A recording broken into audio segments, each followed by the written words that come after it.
Big Sales National Football Show, and is there a ton of news?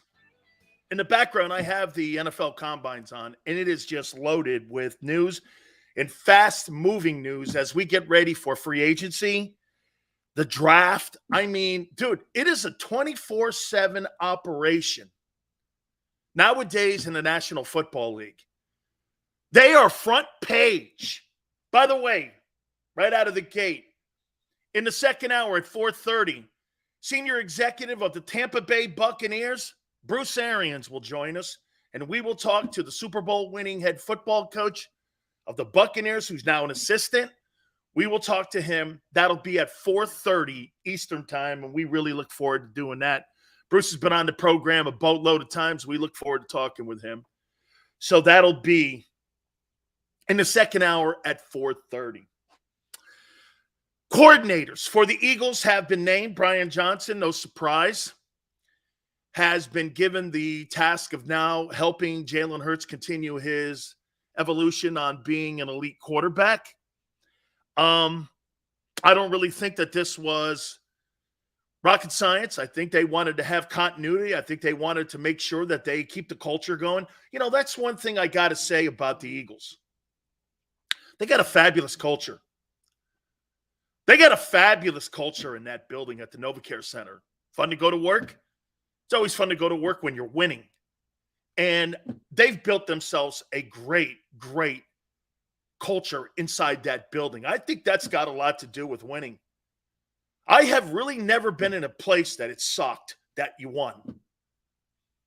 I mean, when I went from the Miami Hurricanes, who lost one game in 3 years, to the Buccaneers when I got drafted, I couldn't believe the culture. I was like, Jesus, criminy.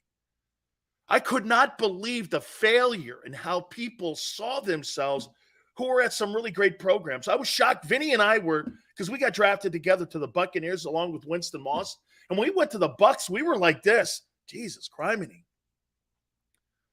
These people put up the white flag like after the first quarter if they're getting beat. It was really a change in philosophy. You go from never losing to losing every week. It was crazy, and it was awful, and it does wear you out. And you got to be prepared for that when you get drafted. Remember something about college football compared to the NFL. They come and knock on your door and beg you to come and play at the colleges. The NFL drafts you. So you're kind of a slave to the environment and to the process. You got to go play in shitty places if you're good. I mean, right. I mean, I go from the Canes to the Bucs, and you're like, Jesus. It's like going to the moon and the sun. Hey, but it's still NFL football. Always put that in proper context. All right. Sean Desai looks like the lead candidate to become the defensive coordinator of the Philadelphia Eagles. I think this would be a brilliant hire. Do you guys want to know how he got into the first place position? Remember something, too. Who was the first guy to show this to you? 2 weeks ago, I said, this is the guy. He's in Seattle as an assistant head coach. He was in Chicago. Okay? Big Seals brought this guy's name up 2 weeks ago. Okay? Now, do you guys want to know the history of Sean Desai and how he is probably going to be your new D coordinator in Philly? And by the way, okay, it's been confirmed. He is the new defensive coordinator. Okay? He is the new defensive coordinator. We brought this up 2 weeks ago. We thought it'd be a brilliant hire. He is a brilliant mind, and I'm going to give you his history and how he landed as a defensive coordinator in Philadelphia. First off, the style of defense he runs. You want to hear something crazy, guys? I know Sean Desai, and I didn't even know it. You know who reminded me? Mark Trestman. Sills, you know the guy. You talk to him almost weekly. I went, I did? He goes, don't you remember? I go, I don't remember Sean Desai. If he was standing in front of me, Sills, you don't remember talking to him about South Florida high schools, about Woodrow Wilson and Palmetto and Edison.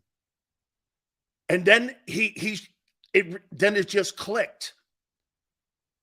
Okay? It just clicked. I've known this guy since 2011. I'm going to send him a text and congratulate him. This is crazy. Here's who he is, though. He runs the hybrid 43 Raven defense. Okay? You're going to see a lot of unconventional style of blitzing. Not a lot of it, but you're going to see not traditional blitzing. Like, to me, a guy that is set up to be the blitzer in this hybrid 43 Raven defense is, guess who? C.J. Gardner-Johnson. He's going to play the role of Ed Reed in this defense. You're going to see more blitzing from the secondary with this style of defense that he's going to play. You're not going to see a ton of it from the linebackers. You never saw that with the Raven hybrid. You're going to see it from Gardner-Johnson. Gardner-Johnson is a hitter. He's physical, and he's going to be your guy that is going to bring the wood. They're going to designate him. That's why it is a priority for the Eagles to land and to make sure Gardner-Johnson doesn't leave the NovaCare Center.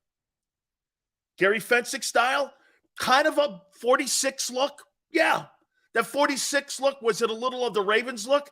You know what? That's funny you should say that, because Marvin Lewis and Rex Ryan were coordinators in Baltimore, and I could see a little of that Buddy Ryan 46 when it comes to the Raven hybrid. They did a lot of blitzing with Fensick and Plank, and those guys. Yeah, I can see that. There's a little bit of that 46 look to it. Yes. Okay. Just got finished texting. Arians, good to go, 4:30 Eastern. Fantastic. The former head coach and now senior executive of the Buccaneers, Bruce Arians, is confirmed for the second hour. I'm going to ask him, Tom Brady's distractions, did it cost the Buccaneers the 2022 season? That'll be there. And I'll ask Bruce Arians about Jalen Hurts. Get his thoughts on Jalen from what he saw a year ago or 2 years ago now to what he saw this year. I'll ask him, you think dual threat can win a Super Bowl? So we'll talk to Bruce Arians. Back to Sean Desai. I can't believe I know the guy. He's from Shelton, Connecticut. I got this from Mark Tressman. Mark Tressman told me, Dan. Okay, that's right, Brian. What was a big thing about the Raven defense? Think of the Raven style of play. They didn't bring a lot of blitzes, but when they did, Ed Reed was in the backfield, wasn't he? They did a lot with their ends, with Suggs, right? They did a lot with Lewis, but you never saw Ray Lewis blitzing. Chris, that's really cool of you. Thank you so much. You never saw Ray Lewis blitzing. They didn't have to. They had guys who could get home. That's kind of what the Birds have now, guys that can get home. So here, he's from Shelton, Connecticut. I always keep an eye on Connecticut guys. He's a BU dude, Boston University. He started his coaching career at Temple. Why is that significant? Because this is how I know him. Al Golden brought him down from Temple to Miami in 2011, where he was the assistant director of football operations in 2011. Why is this significant? Jeff Stoutland was the offensive line coach in 2010 and was the interim coach. It was part of the process. When Golden got the job, they were bringing in Sean Desai to be football director of operations at Miami. He was part of it. Stoutland then goes to Alabama. There's a connection. Jeff Stoutland recommended Sean Desai to be the defensive coordinator, okay, of the Philadelphia Eagles. This is Stoutland's influence. 2011, he was at the University of Miami. Why is that also significant? Well, the guy who hired him for the Bears is Mark Trestman, who was my offensive coordinator at the University of Miami. There's a Miami Hurricane connection here. And Trestman brought him to Chicago. Mark told me, Mark and I are dear friends. We've been friends a long time. Said that this guy is brilliant. He's attention to detail. You're going to see unconventional blitzes. You're not going to see linebacker blitzes, but more what Ed Reed did. So this is kind of where and who he is. Now, they went out of the building to bring this guy in. Why? Because it's almost the same style of play. But here's the difference with Sean Desai. Sean Desai is going to take the building blocks that Howie drafts or goes into free agency and gets, is going to construct a defensive game plan and a defensive scheme around the players. This is something Gannon couldn't do. Gannon was limited. Gannon is a plug-and-play coordinator. Desai's not. He's going to take the pieces and do what Dan Quinn did in Dallas. If I had to make a comparison to a coordinator in the NFL today to Sean Desai, it would be Dan Quinn. And whatever you think of Dan Quinn, in my opinion, I think he's a hell of a coordinator. Suspect maybe a little bit when it comes to him being a head coach, but as a coordinator, that guy is solid. And I compared Sean Desai the other day to a Belichick style of coaching. Belichick doesn't blitz. Bill doesn't bring a lot of blitzes. It's secondary driven. That's what this team's going to be. It's secondary driven. Okay? You got your equal, in my opinion, in a 39-year-old D coordinator in Sean Desai. Love the fact he's African-American. He gets an opportunity to get in line. Here's your next head football coach in the National Football League. I think this guy's a star. I think Sean Desai is a star. He was a star in Seattle. Pete Carroll today at the Combines just was raving about the guy. Let me tell you what he does in meetings. Al Golden used to talk about him. He would come into the coaching meetings, and he was a director of football operations at the University of Miami. And he would talk about all those guys on where the positions that they should be put in. Then I think he got the BC job. Then I think he started coaching the safeties at Boston College the following year. Then Trestman hired him in Chicago. Okay, so there's a connect. He got in the building because of Jeff Stoutland. So all of this, you're not going to get anywhere else. Okay, I can't believe, because I'm very close to the football operations department. Alonzo Highsmith runs it now, former Seattle executive and former legendary Cane, and played National Football League, number 3 pick overall. And that's the job Alonzo has now. And I asked him today, what do you make of Sean Desai? And Alonzo was like, this guy is a superstar. Alonzo Highsmith worked in Seattle with Pete Carroll. It was in Green Bay forever, and still does a little work with Seattle. And he said, this guy's brilliant. He's been in a room with him. And Alonzo Highsmith, who's the director of football operations for the University of Miami right now, says that this guy's a great hire. It's a great hire. And in my opinion, I got to give it to Howie, and I got to give it to Jeff. These guys really do a great job of hiring. This is a fabulous hire. I mean it. This hybrid 43, you're going to like it. If you're looking, and I hear people going, yeah, but he doesn't blitz. They're going to be situational blitzing, unlike with Gannon. But I'll tell you what you will see. You'll see press coverage. Okay? You'll see press coverage more. He believes in press coverage. His major philosophy is getting the quarterback off rhythm. How do you do that? Most quarterbacks like to get back to a point. They pat the ball, they dance in the pocket, and they throw to a point. Making any kind of adjustment for some of these quarterbacks throws them completely off. Kurt Warner was a great example of that. If you rolled him left, he wasn't as effective. That's why most teams, and when you had Monty Kiffin would move him around. You moved him off his point, you had a better chance of beating him. They had a great team, though, with Marshall Faulk and those guys and Torrey Holt. But when they moved him around, it gave him a better opportunity to get a chance to win a ball game. So, in my opinion, okay,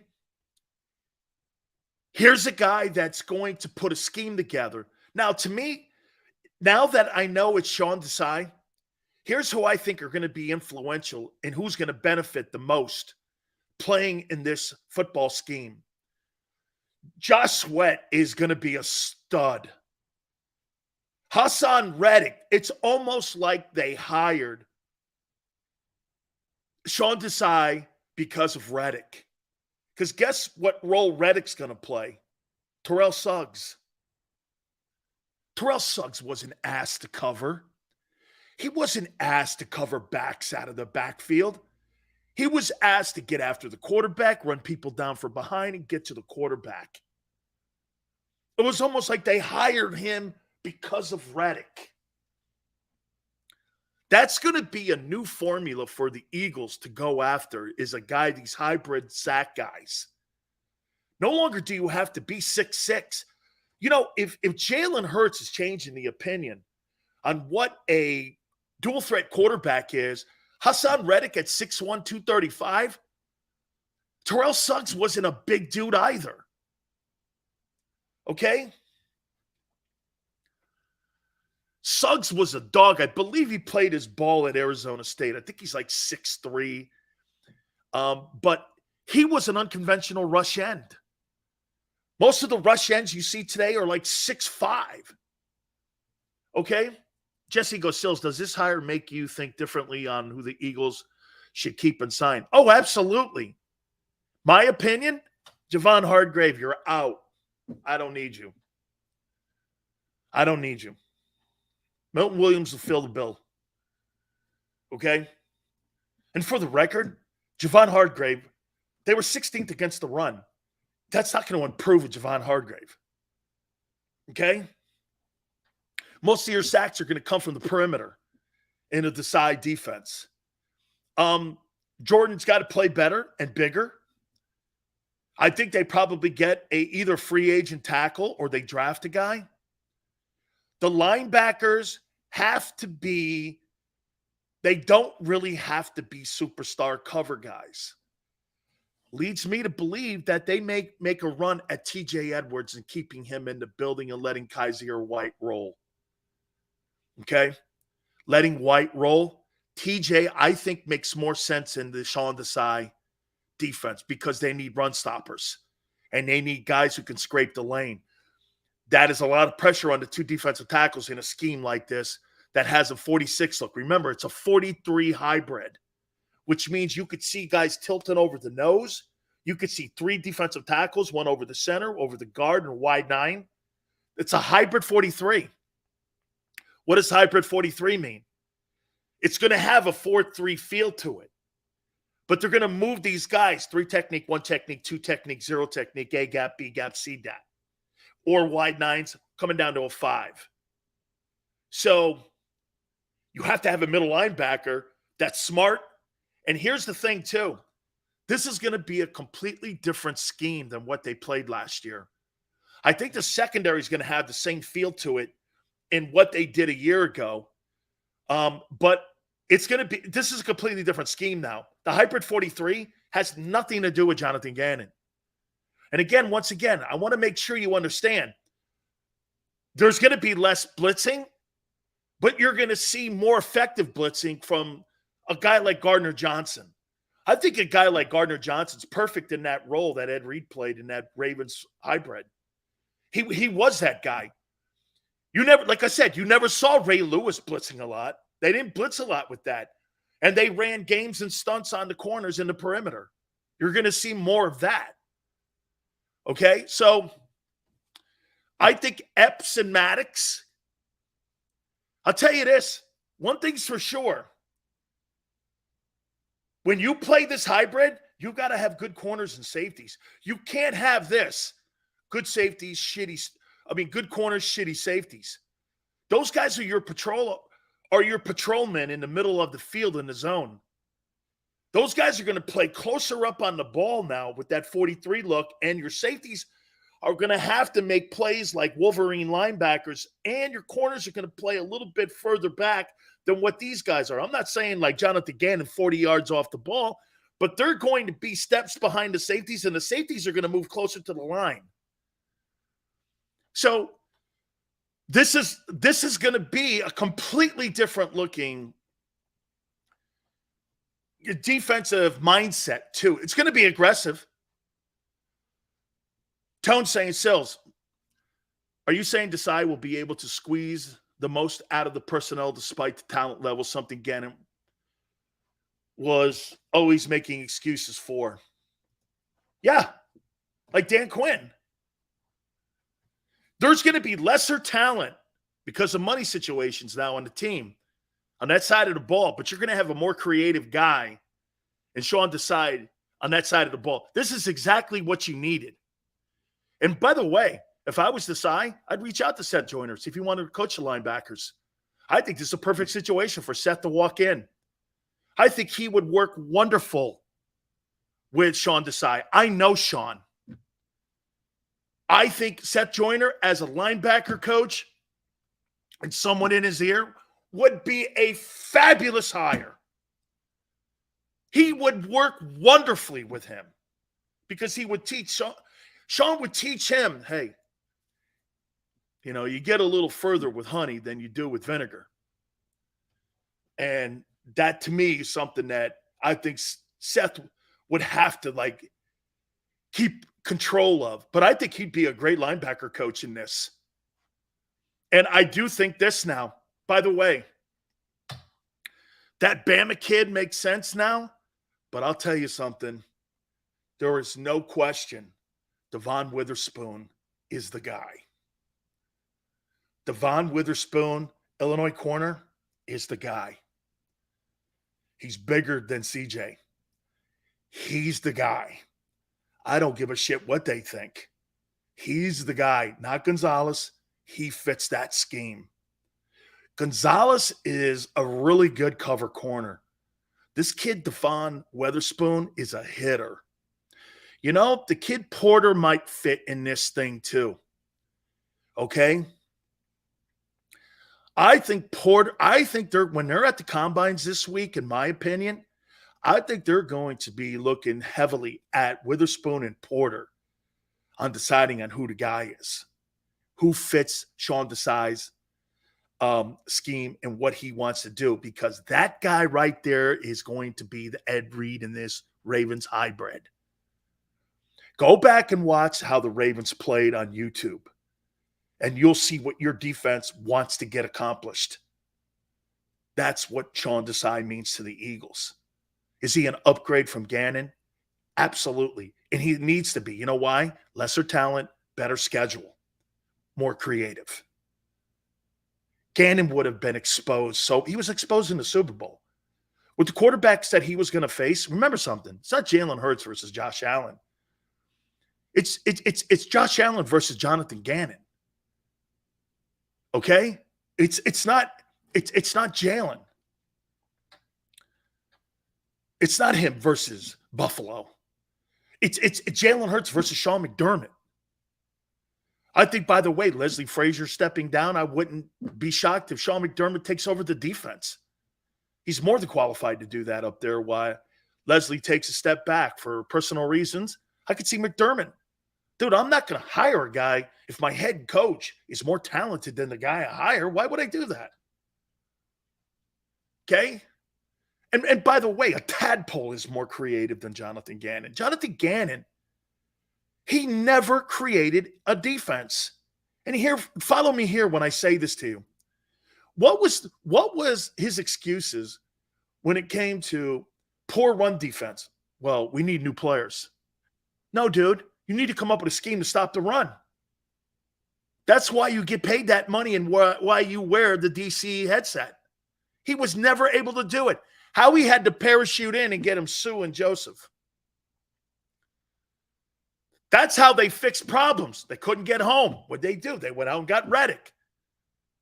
They weren't good at one of the corner positions. It wasn't Gannon creating a secondary scheme to stop people and stop those completion percentages from going through the roof. They went out and got Bradbury. Howie saved it. Howie Roseman got Jonathan Gannon a job by putting better personnel on that side of the ball and shittier schedule and shittier teams. Not the Eagles' fault. This is not a rip on making it to the Super Bowl. It's a dumb argument by me if I say that. If you lined up 72 stiff sills and we still make it to the Super Bowl, does it matter? No. It doesn't matter. But that guy was never creative. And this is why when you played against really great quarterbacks, you got killed.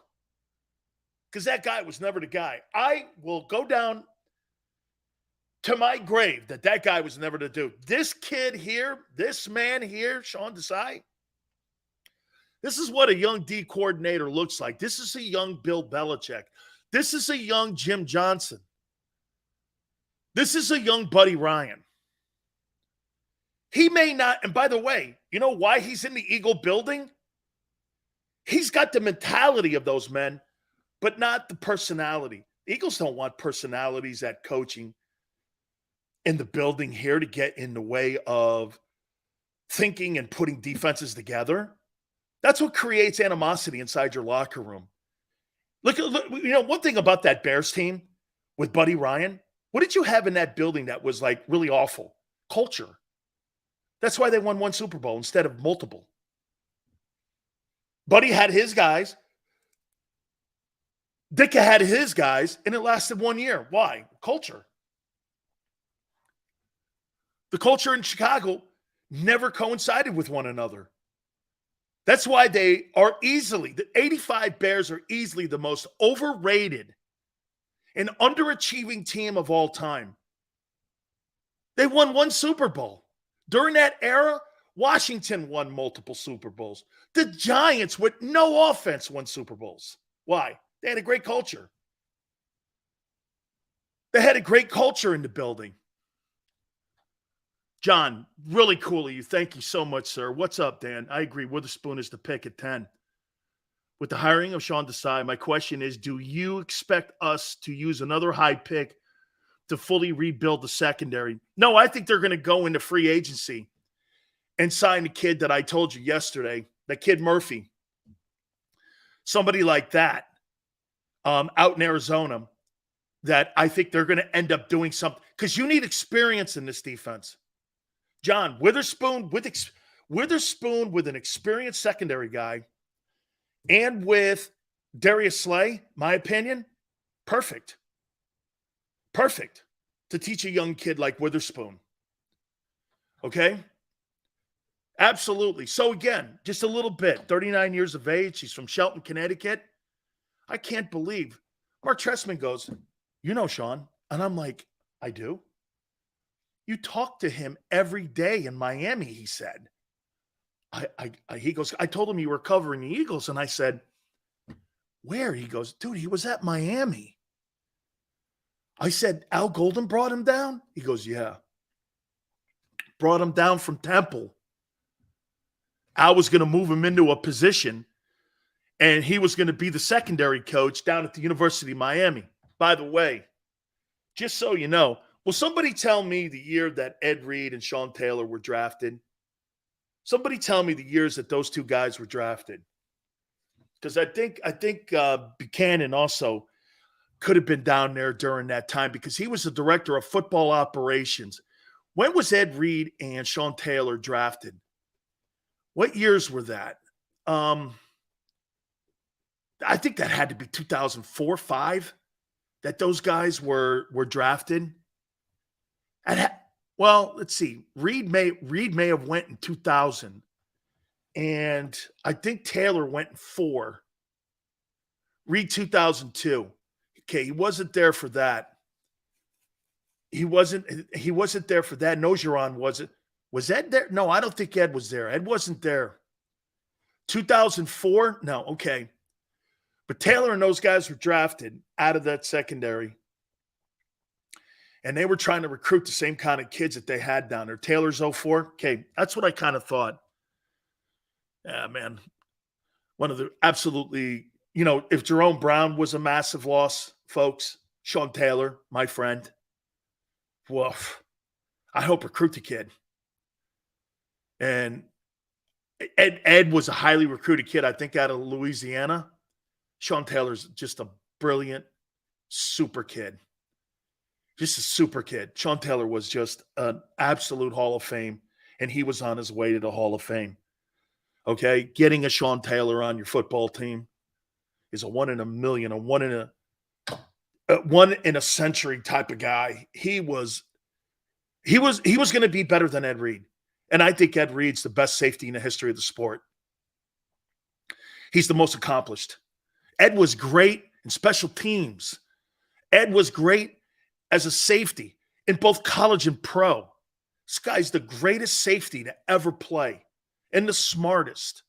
Those are the kind of guys that play in a Sean Desai defense. That's what you're going to get. Players like that. Okay? Ed Reed ran that hybrid 43 that you're going to now run in Philly. Think of that. That's exciting. That's exciting. Sills, but he doesn't blitzing? Who cares? Stopping people and being physical. That's what I care about. Manning up that run defense a little better. 16th, I'd like to see it 12. 12 would be a massive improvement. I think you got, watch this. Here's something to think about with Desai. I think you got smarter on defense. I think you got smarter today. You got smarter on defense. And tougher. Smarter and tougher you got on defense today with this hire. He's 39 years old. This guy's going to be a head coach in 2 years. Better get the most out of him. Okay? Arthur goes, blitzing is important. How important was it to you last year? You won 14 ball games. Blitzing's important. Winning games is important. Stopping top flight quarterbacks is important. The way the defensive schemes are today, okay, you can't play Buddy Ryan's 46 today. Buddy Ryan's 46 would not work in today's NFL.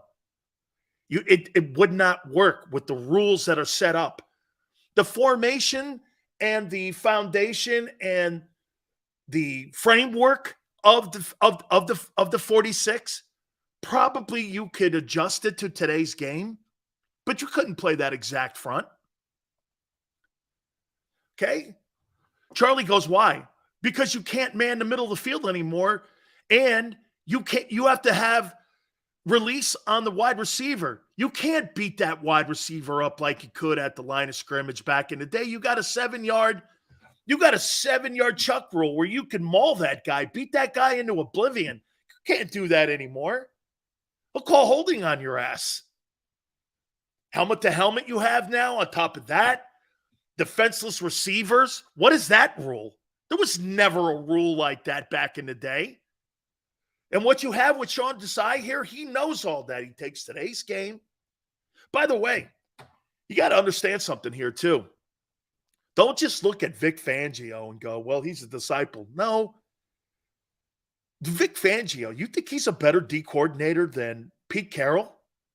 Are you crazy? So when you say Sean Desai comes out of that Vic Fangio school, I don't think so. I think he comes out of what Carroll thinks. Carroll's Carroll built that Legion of Boom up there, or that Legion of Doom up there with third rounders, second rounders. How many guys were first round draft choices in that secondary? Cam Chancellor was a late round guy. Irvin wasn't the linebacker. How many first rounders did they have on that defense, that Legion of Boom? Hey, Tone, how many first rounders? I'm not even sure Richard Sherman was a first rounder out of Stanford. Anton says, do you think Desai would have got us the stop we needed in the Super Bowl? Yeah, because you know what he wouldn't have done? He wouldn't have been passing wideouts out in the second half. He would have saw that they were trying to confuse the secondary with crossing routes, and they did. That's exactly what happened to the Eagles in the second half. Andy Reid saw that they were passing wideouts off, crossing the fields instead of staying with your man. They were not man cover corners. That's why he knew it. Earl Thomas was a first rounder. Okay. Earl Thomas. There's 11 other dudes. Michael Bennett was a free agent. The Bucs traded him. Actually, the Bucs found him when he was cut from New Orleans. New Orleans cut the guy. The Bucs picked him up. Then they sent him to Seattle, and I went like this. Dude, I don't know. That guy's going to be a player, and he turned out to be a great player up there. Easley was way before. He played for Jack Patera. So, but Carroll built that secondary with later picks. That defense, I'll tell you this, that defense could play today. That Legion of Boom is exactly what you want today. Aggressive. DEs that can get home. They were good in the middle. Not great. The linebackers were really good. The Bobby Wagner shows up then. I don't even know what round Bobby Wagner went in. Then you got Wagner and all them dudes that were just later picks. That defense is exactly what you're going to see built in Philly, is exactly what Pete Carroll put together. That's why Carroll today at the Combines was raving about the guy. Was raving. Michael Bennett wore, yeah. Hey, Michael Bennett didn't wear shoulder pads. He wore rugby pads under his uniform. Bobby Wagner was a 4th-round pick. That's the kind of guys, that's what they did up there in Seattle. The Cam Chancellors, like I said, the Bobby Wagners, the Michael Bennetts, finding free agents that fit into a scheme. That's why there's no coincidence that defense was spectacular last year with Desai being the assistant head football coach and with Carroll up there. They completely turned, they need a pass rusher. That's where I think they're going to go in the draft. They need a pass rusher. Okay? Pete Carroll is a great coach. He's a great coach. By the way, you know what's crazy? Everyone goes, Pete failed in his first go-around in the NFL. He had a winning record. Overall, he had a winning record. Coached the Jets, coached the Patriots. Where do you think Belichick got all those guys like Teddy Bruschi and Mike Vrabel? They were all set up. Most of the guys on defense, when Belichick showed up, Carroll recruited them.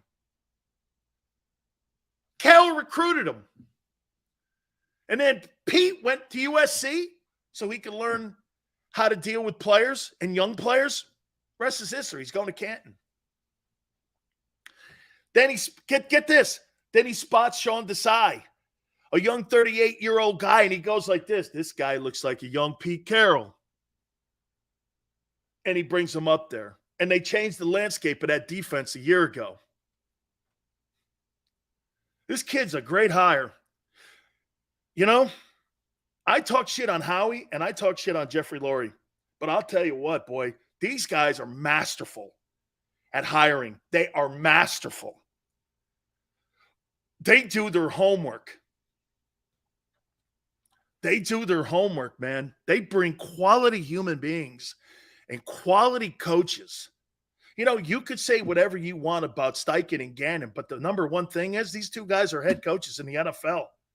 That's not by coincidence. Doug Peterson's a head coach. Andy Reid's a head coach.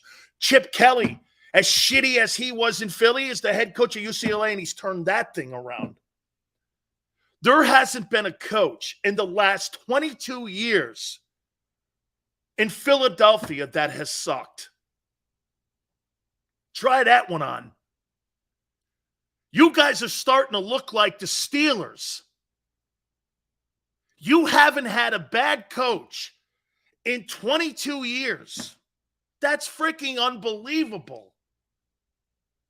Arizona can't get it right. Indianapolis can't get it right. The Jets can't get it right. Chicago can't get it right. Philly gets it right.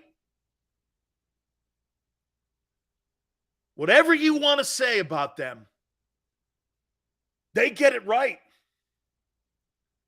Guy down in Jacksonville is proving he's a great coach. Okay. They thought it was time to move on from it getting out of hand. You know, I'm starting to side on that side with the Eagles now. Hey, Doug, I know you wanted more power, but that's not how we operate here. So guess what? Maybe we do kick the can down the road. You look at Andy Reid. Andy Reid's experience has made him who Andy Reid is right now. Big Red was not going to the Hall of Fame until he got to Kansas City. But all the experiences that he learned in Philly, all have now played and applied his trade in Kansas City to a generational quarterback and to what I thought was the best coach second half of football I've seen since maybe Belichick and Brady when they beat the Rams in that last drive. That was some of the best coaching I've ever seen. Doug Peterson coached and out-coaching Belichick. Think of the moments that you have here now with these coaches, and I'm going on about this is crazy. Andy Reid, second half against the Eagles. Doug Peterson against the Patriots. Those are brilliantly coached games. These guys are savants, man. And now they bring in a guy like this. You know, Mark Trestman was telling me, he goes, this is some hire. He had to be high on everybody's list. It was, hey, and by the way, people are going, well, you didn't get Leonard. I don't want Leonard. If I get him. We didn't get the guy from Georgia. I don't want him if I get him. He's the best hire you could have hired. He was probably targeted from day one. Had to be. I told you this name 2 weeks ago. I said, if they land this guy's brilliant. And you're going to see a lot of new faces on that side of the defense. By the way, Wilson will be embraced. Denard Wilson will be embraced. Tracy Rocker will be embraced. Okay? Because remember, the staff has been hired by Howie for a reason. Tone's like, I'm with you, Sills. How can you argue about Roseman and the Eagles structure? They have one Super Bowl, 2 appearances, 2 NFC championships since doing it Howie's way. It's remarkable. It's absolutely remarkable. And if you want to really go even further, he was in the building when they went to the Super Bowl and Andy lost. So there's 3 NFC championships while he's been in the front office watching Joe Banner and Andy and Jeffrey Lurie hire practices. And by the way, they've kept that train going. Joe Banner put down the cement in Philly and how it was to be proceeded after him on hiring quality guys, making sure you got the right people, you did your due diligence. You know me, guys. I look for the negative in everything. There's nothing negative here. There's nothing.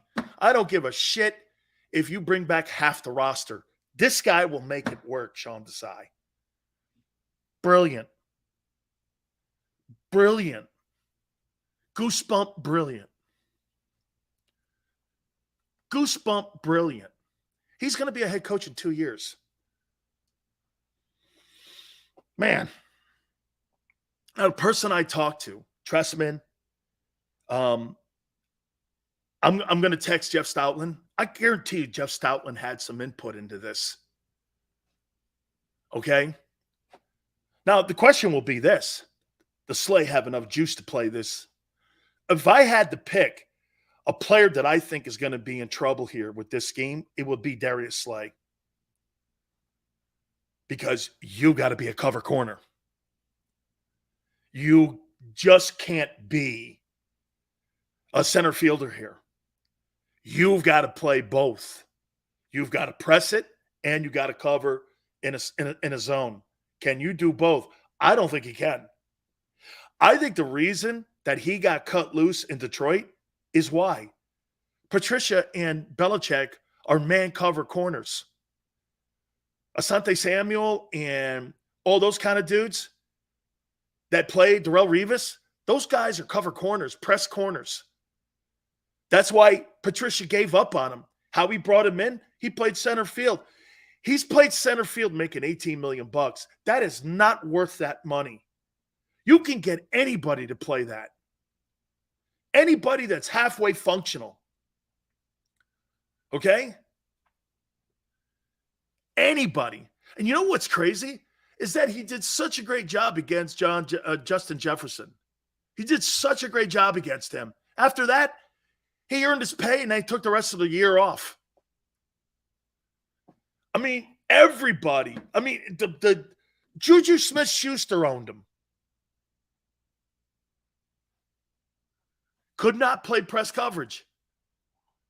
He's not an $18 million corner because he can't do what's expected of him to do for $18 million. He can't play both. Like, watch this. The kid in Kansas City, that McDuffie kid, he's better. He's better. I mean, you can't tell Big Sills that you have the two best duo corners when they don't play press and only play center field. You can't tell me that. And this is why every time, even Dak went for 78% completion percentage and put up 40 on you. Even Dak. What was Andy Dalton went for almost 80%. From week 11, the average quarterback percentage completion against the Eagle defense was over 75%. You're lucky Jalen was great.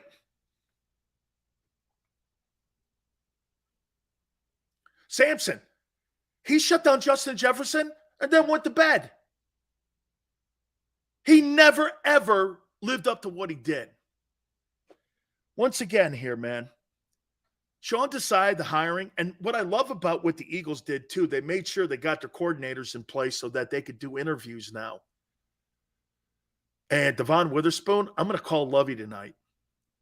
And you know what? We should try to get Lovey Smith on the program. Would you guys like that? You know why Lovey Smith was not ever going to be considered? I said it yesterday to you, and I'll just hit on it a little bit. Lovey was never, ever going to be your coordinator. Why was that?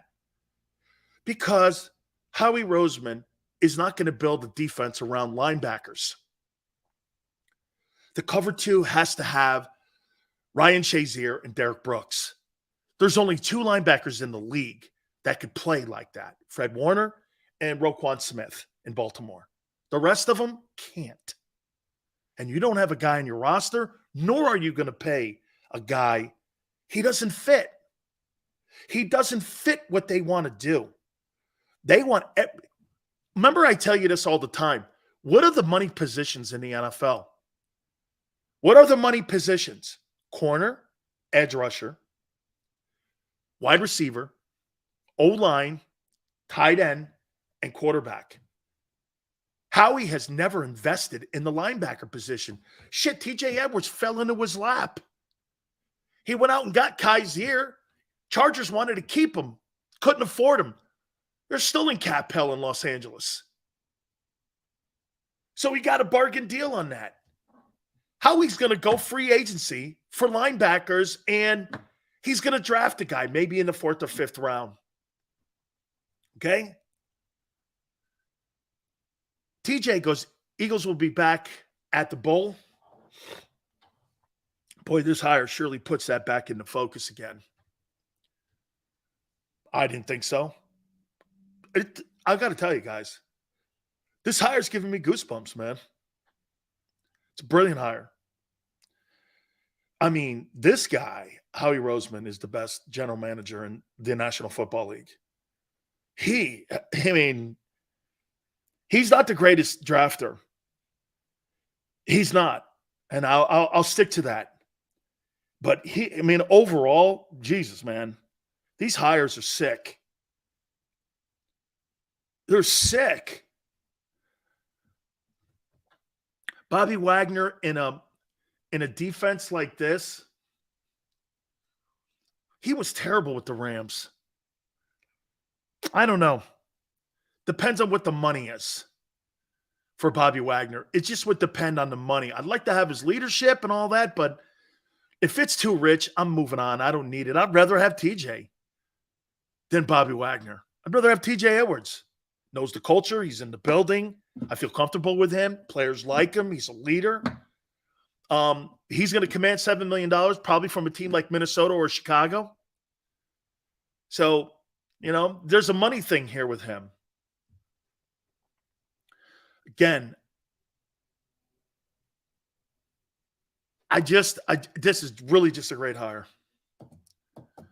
Seals, do you think Slay's play or Gannon scheme?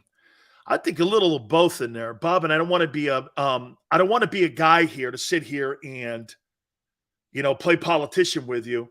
I think Darius Slay shut it down after the Justin Jefferson because, quite frankly, I don't remember him being significant at all in any game other than that Minnesota game.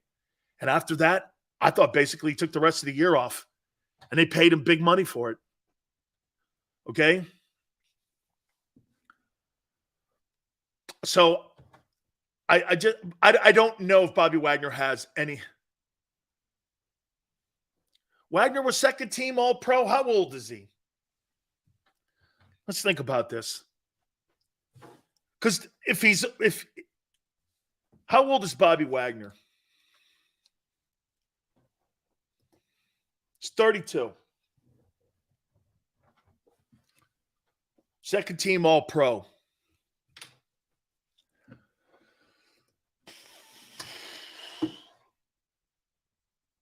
Hey, Tone, do you know what he made last year?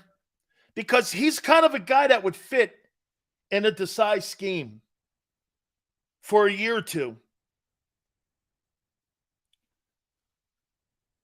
He would fit in the scheme.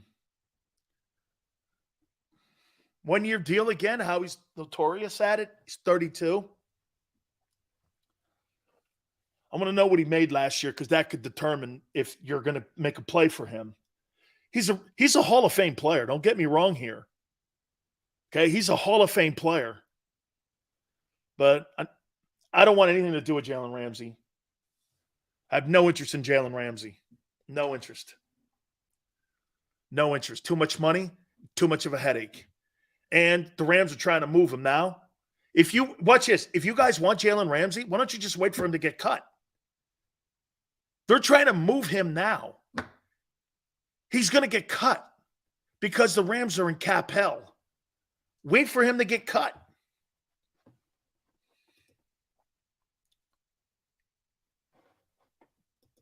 Wagner made $7.2 million last year.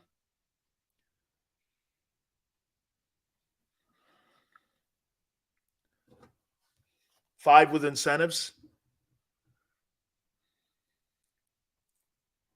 I'd call him. I'd call him and kind of spitball some stuff with him if I'm Desai and Howie and Nick. I think those guys, you have a conversation with them after March 15th. Or he's been cut now, so I don't know if you can talk with a guy that's been released.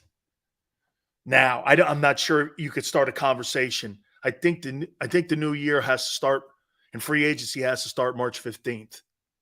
So I think you have to kind of wait. $5 million with incentives could push him over near $7 million. Kind of give him the Bradbury deal. Would you rather pay Bobby Wagner $7 million or TJ Edwards? Wagner's a better player. Wagner's a better player. Does he fit in that hybrid? Could he play Ray Lewis? Think again, guys, do me a favor here. This is the best way for you to envision what the Eagles are going to look like. If you close your eyes, do you have anybody right now on the roster that can play Ray Lewis? Kind of TJ. Bobby Wagner would be an upgrade. But it's a lot. $5 million with incentives. Who plays Ed Reed's role? CJ, okay. Remember, they had pretty good corners on that Raven hybrid. Remember, Rod Woodson was out there. They had Dion in that team. They had pretty good corners on that team. So you got to be able to play press and man when you're in a Desai defense. Do you have those corners now? Slay's not that guy. I don't think he fits. I think the hiring of Sean Desai, I think it telegraphs that they're going to move Darius Slay. I don't believe he fits into the system. I think they just put Darius Slay on notice. Because he can't. The reason he was dealt in Detroit is because he wasn't man cover. That's why Matt Patricia got let go of him. You know, I didn't realize why Matt let go of him until I thought about how he played this year. Yeah, Matt likes press corners. And when asked to press, he can't.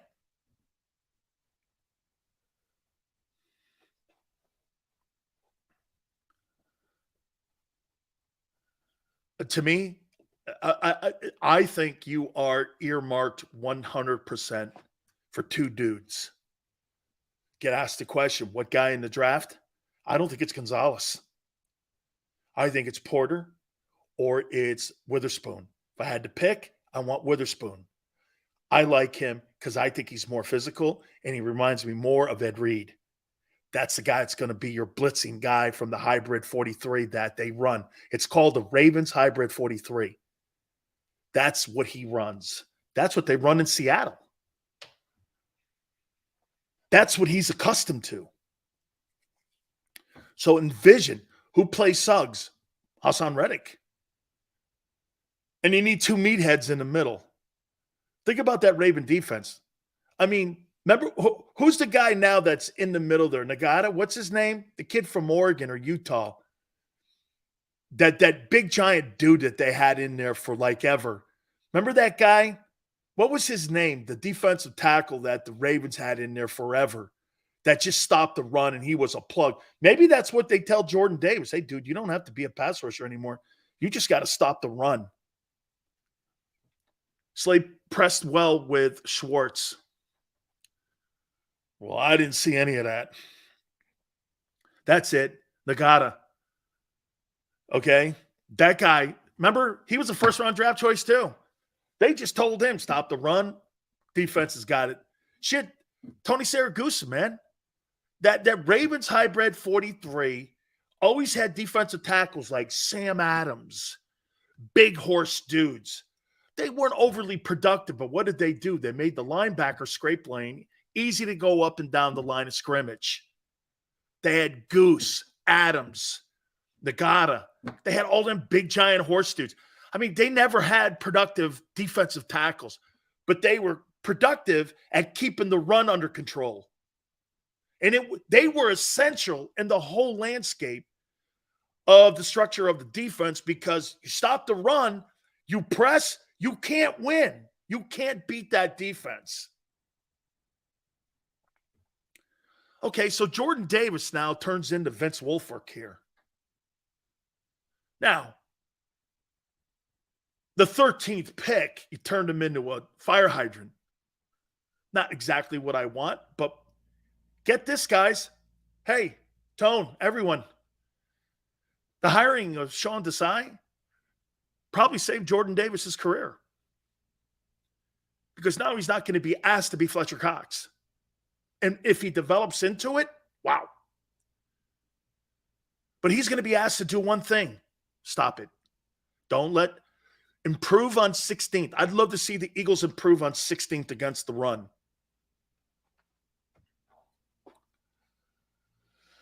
So just imagine if the Eagles would have gotten Roquan instead of Quinn. Yeah, but man, you're not going to pay a guy $100 million and then turn around and pay your quarterback. I mean, they were thinking, Howie was thinking ahead.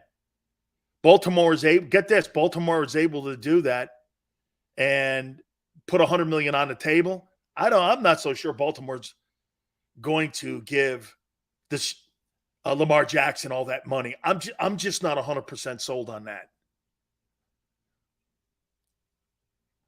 No, Michael, but we looked at it, and yeah, Bobby was pretty decent on a bad football team. They were always playing from behind the Rams. Bobby Wagner, we're talking here. I also want to throw something at you before we get Bruce Arians on in hour number 2 at 4:30. What round should the Eagles draft a quarterback? I got some names. And I want to go back a little bit more on the type of defense you're going to see with Sean Desai. Also, Brian Johnson being named the offensive coordinator. I want to hit both on that, hour number 2. Please hit the like button. Keep it here on the National Football Show. When it comes to the fight against insurance companies, large corporations, and the healthcare industry, injured victims are always the underdog. But that doesn't worry us. At Messa & Associates, we're an injury law firm from Philadelphia, and we come to fight. Our clients know that they've got representation with a chip on its shoulder, and it's the same chip that makes Philly the toughest city in the country. Call 215-568-3500 or visit us online at messalaw.com. Messa & Associates, the toughest injury firm in Philadelphia.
Hi everybody, my name's Jason Lombardi. I'm an inspector at DryTech.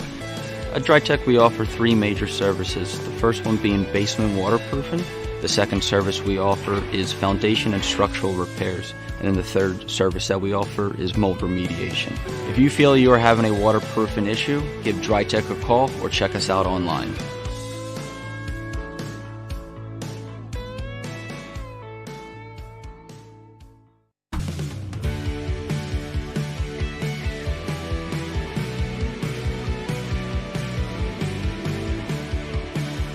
My name is Fran Salerno. I'm a managing director here at Del Valle Insurance Group. Been in the business for over 36 years, saving people money on their insurance needs. Give us a call. Let us help you custom design an insurance plan that meets both your needs and budget. Did you know taxes could be your biggest expense during retirement? Are most of your assets in tax-deferred accounts like IRAs and 401ks? Taxes are historically low today, but we're facing significant headwinds in the future. Do you have a plan? The Thrive Financial team has more than 100 years of experience helping people across the Delaware Valley with forward-looking tax planning. Learn how to shift your money from forever tax to no or low tax accounts. Get your Thrive Retirement Tax Playbook today. Go for the beers. Go for the cheers. Go for the hit and the hits. Go for the scene. Go for the screens. Go for the gallery. Go for the win. Go to Ocean.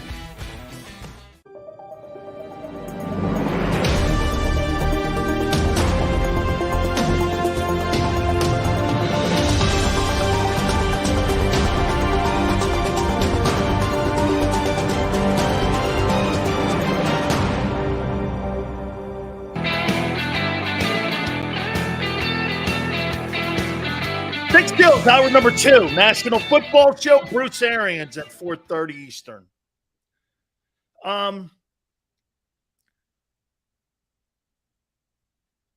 Just to reiterate on the hiring, man. The Eagles are really good at it. You know, I'm a guy that likes to find the area where you failed and kind of let you guys know, let's not go down that route again. When we talk about dual threat and all that other shit. But when you look at the hiring grand slams that Howie and Jeffrey Lurie have made in the last 22 years, it's remarkable. I'm trying to think of another franchise in the NFL right now with that type of success. It's got to be the Steelers because they don't hire a lot of people. The Patriots have been a shit show the last 3 years.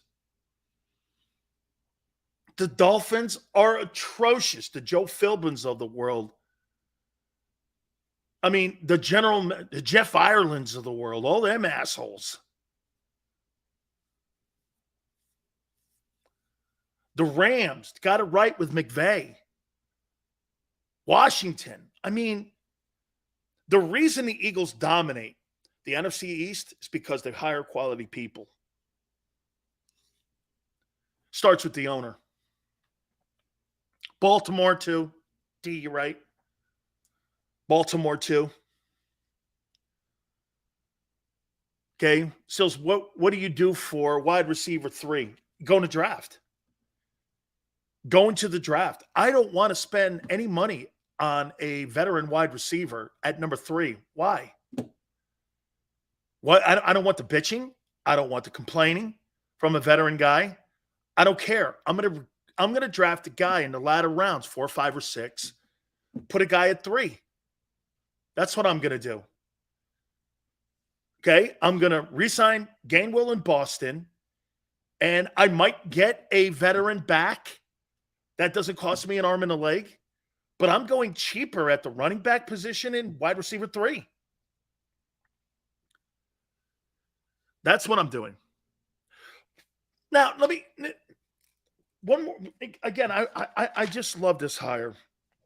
Forgive me if I go back over it again here. Who plays here? One thing to keep in your mind, and we'll talk about Brian Johnson here. One thing you keep in your mind when you're watching them and how they draft and sign free agents. Have the Ravens defense with Ed Reed and Ray on it. And envision the players that you have currently. Josh Sweat. Who was that kid from Florida State they had playing defensive end? Who was that kid? What was that guy's name? That was their end on the other side of Suggs.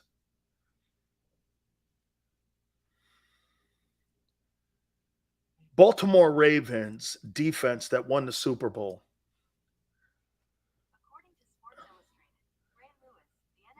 The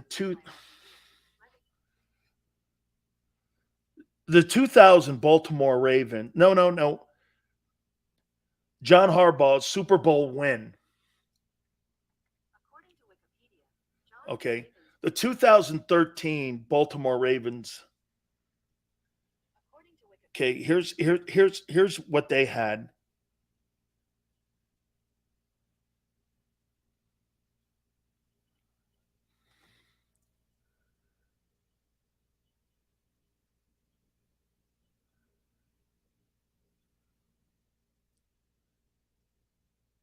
Arthur Jones, Brandon Williams, guys like that. Their linebackers.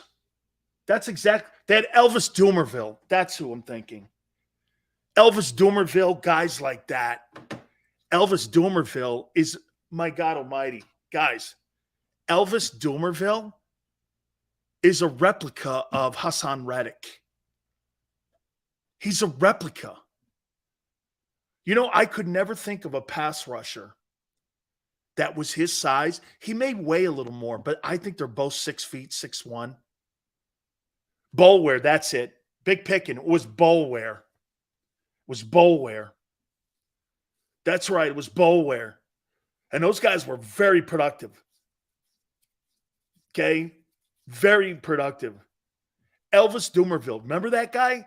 The Broncos effed up on his contract, and he became a free agent. Then he went to Baltimore. Yeah, Boulware is an FSU kid. You're right. That's the kid, too. That played end, but Boulware was on the other side. He went to Louisville. Look at what Dank said. Dumerville's 5'11". I mean, I couldn't think of a guy who was like 5'11", who was a pass rusher like Hassan Reddick. Reddick 6'1", 235. That's kind of what this is. It's exactly how they used him in Baltimore, is how Sean Desai is going to use him in Philly. That's exactly how you use him. Yale, Desai was at Temple when Al Golden was there. Because Al Golden brought him to Miami as the director of football operations in 2011.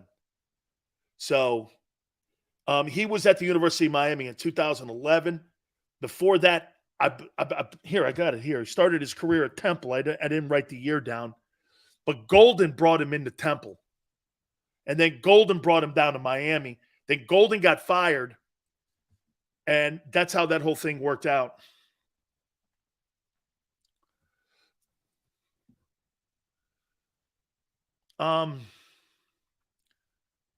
Big Sills Arians is from New Jersey. He's a Temple legend. Oh, that's right. He's on at the bottom of the hour. That's right. I'm going to start that off. I'm going to go, we're based in Philly here. And I know you're a Temple dude. That's right. He went to school with the Barber twins' dad. If I'm not mistaken. No. Bruce went to Virginia Tech.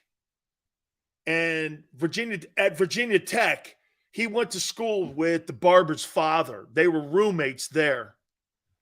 And I believe the Barber twins went to Virginia, if I'm not mistaken. Yeah. Golden's your buddy. Can't believe that guy's the defensive coordinator of Notre Dame. I find that unbelievable. Okay. Hey, you know who's dropping a little bit is Will Anderson. Boy, if Will Anderson gets down to 6, if I'm Howie, I don't know. I may want to jump up and grab that guy. Can you imagine him being your Terrell Suggs and your Sean Desai defense, and you got Will Anderson and you have Hassan Reddick as your end rushers? Shit.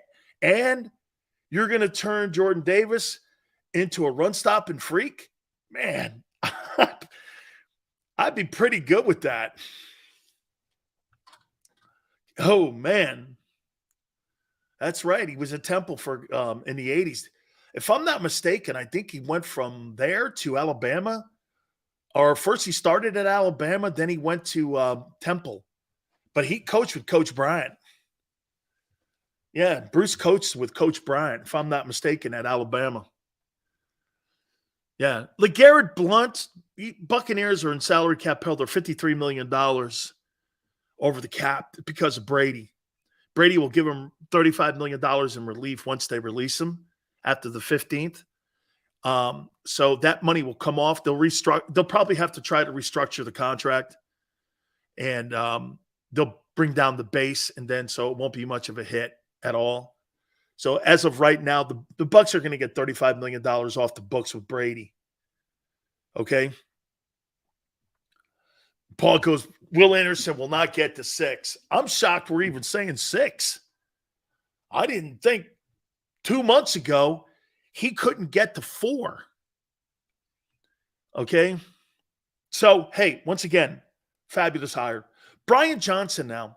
Keep your continuity going. Here's a guy that's known Jalen Hurts since he was 3 years old. What a luxury in a friend coaching you. And the kind of kid that Jalen is, you know what's really cool that some players would do? Jalen Hurts is not going to take advantage of his friendship with Brian Johnson. He's going to respect his position, his place, what he wants to become in the NFL. That's the difference between a guy like Jalen Hurts and a guy like Aaron Rodgers. Again, I've never had a problem with Jalen the man. I've never had a problem with Jalen the man, and you all know that. And this is why they're going to give him his money. He's not going to take advantage. You know what, too? Probably went down in the building. It wouldn't shock me if they went to him and Nick went to him and said, hey, look, we're going to name Brian. We've decided to name Brian. And Jalen probably went, wonderful. And he's going to help him get a job the same way Shane Steichen got a job. Jalen Hurts basically got Shane Steichen a job. Howie Roseman got Jonathan Gannon the job. And he's not going to take advantage of that. He's not, you know how sometimes you have a friend that's your boss and you expect certain latitudes to be given to you and maybe exemptions to be given to you, because you know a guy a long time. That's human nature. But the good ones and the great players and the great people that have that, don't take advantage of that. And you know how you earn more respect? Is not taking advantage of that. The relationship with Brian Johnson has been built because of respect, not because they've known each other and familiarity. It's been built on respect. So when Brian says something to Jalen, he's not begging him. Like when you had your quarterback Carson Wentz in the building, I would imagine there was some teeth pulling on shit that he was asked to do. There's none of that. Because Hurts, I'll tell you something that Jalen showed me a little bit. Jalen's kind of like a psychologist too. He understands human nature. That's important at that position, I think. Like Brady. Brady knew the Aaron Hernandezes and the Antonio Browns, but he also knew the Julian Edelmans who needed a kick. Watch this. Brady would kick Julian Edelman and Amendola in the ass, but he would treat Aaron Hernandez and Antonio Brown with kid gloves. That's knowing human nature. There's certain guys you can push a button on, then there's certain guys that need a boot in the ass. Aaron Rodgers doesn't take any time, can I tell you what Aaron Rodgers is? Aaron Rodgers is Carson Wentz. He's just better. Aaron Rodgers is Carson Wentz. He's just better than Wentz. He's just better. Okay? Same attitude. Doesn't work with his teammates. Barely talks to him. Doesn't even go to training camp or mini camps with him. This last year was the first year that they had a conversation where maybe it'd be a good thing for the young wide receivers if the quarterback showed up. They started winning some games. You know why they started winning some games late in the year? Because he was doing that with his wideouts.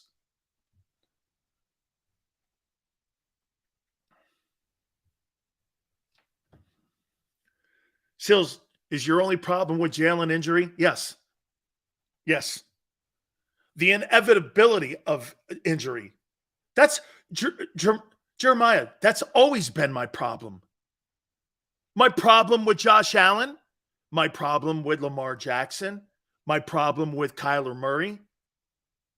That has always been my problem. Absolutely. Dual threat doesn't last. Hurts in 2 years hasn't played a full season. Well, that's not going to improve. That's my problem. But the man, the player, the energy, teammate, the leadership, all of that is exactly what you want. If you were going to put a blueprint together and you were going to put how you want to have a face of a franchise and you were going to put a book and give it to all these kids at the combines, Jalen Hurts' face, and to some extent Dak Prescott's face, would be on the cover. This is what's expected of you. This is what is expected of you. Be prepared for this. Jalen Hurts would be brilliant at these symposiums for these young players going into teams. Ups and downs. Fastballs that come at you from all angles. Okay? Don't forget Bruce Arians, bottom of the hour. I'm going to ask him about dual threat. I'm also going to ask him about Brady.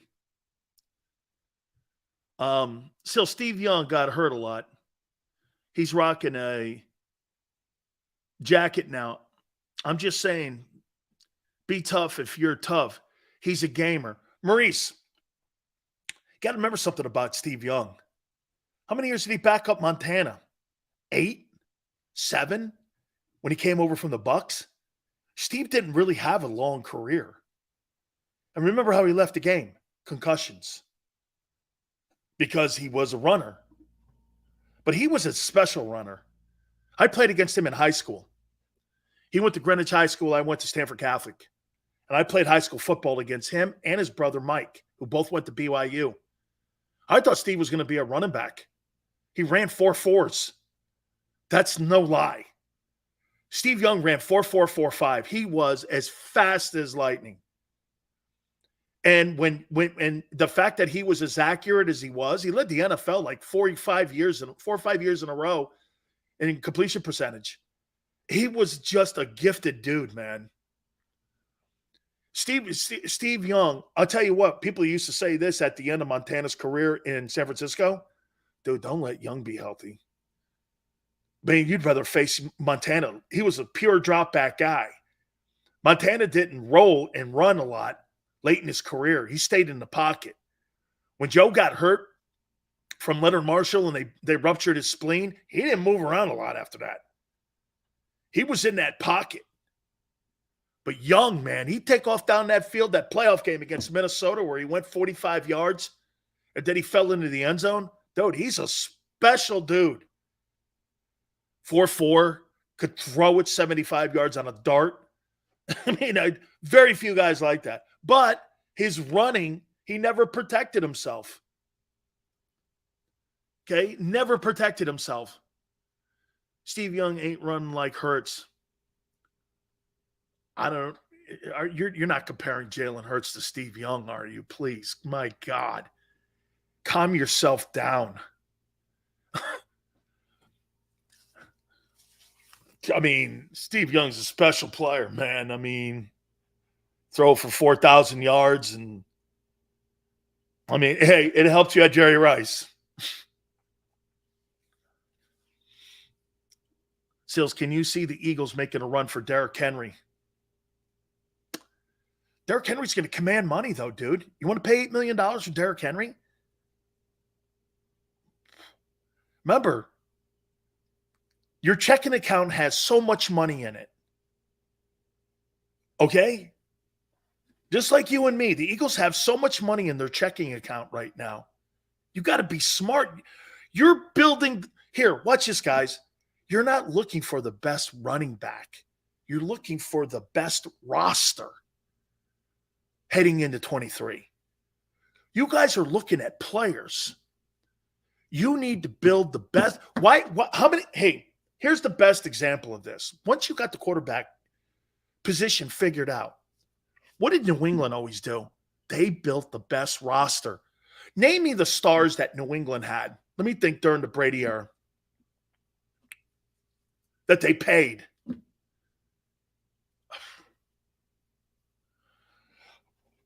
Revis wanted money. They shipped him out of town. When Chandler Jones wanted money, they moved him. When Richard Sherman wanted money, they moved him. Not Richard Sherman, Richard Seymour. They moved him. They didn't play that. They played roster games. You guys are looking. Let's get Derrick Henry. Wide receiver 3. Dude, build the best team you can like you did last year. That's your formula. You may not, watch this. You may not get the best corner in free agency. But if I get the third best, am I okay still in the NFC? Probably. If I get a wide receiver at 3 and he gets me 30 catches, 25 catches, 350 yards, and I drafted him in the 4th round, is that a grand slam? Paying him $600,000 versus paying a veteran guy the league minimum at least $1.2 million? Zach Pascal is not worth the money. I don't want to pay him 1.5. Why? I go in the draft to pay a guy $600,000, get the same shit for him. But Nick likes Zach. He had him in Indianapolis.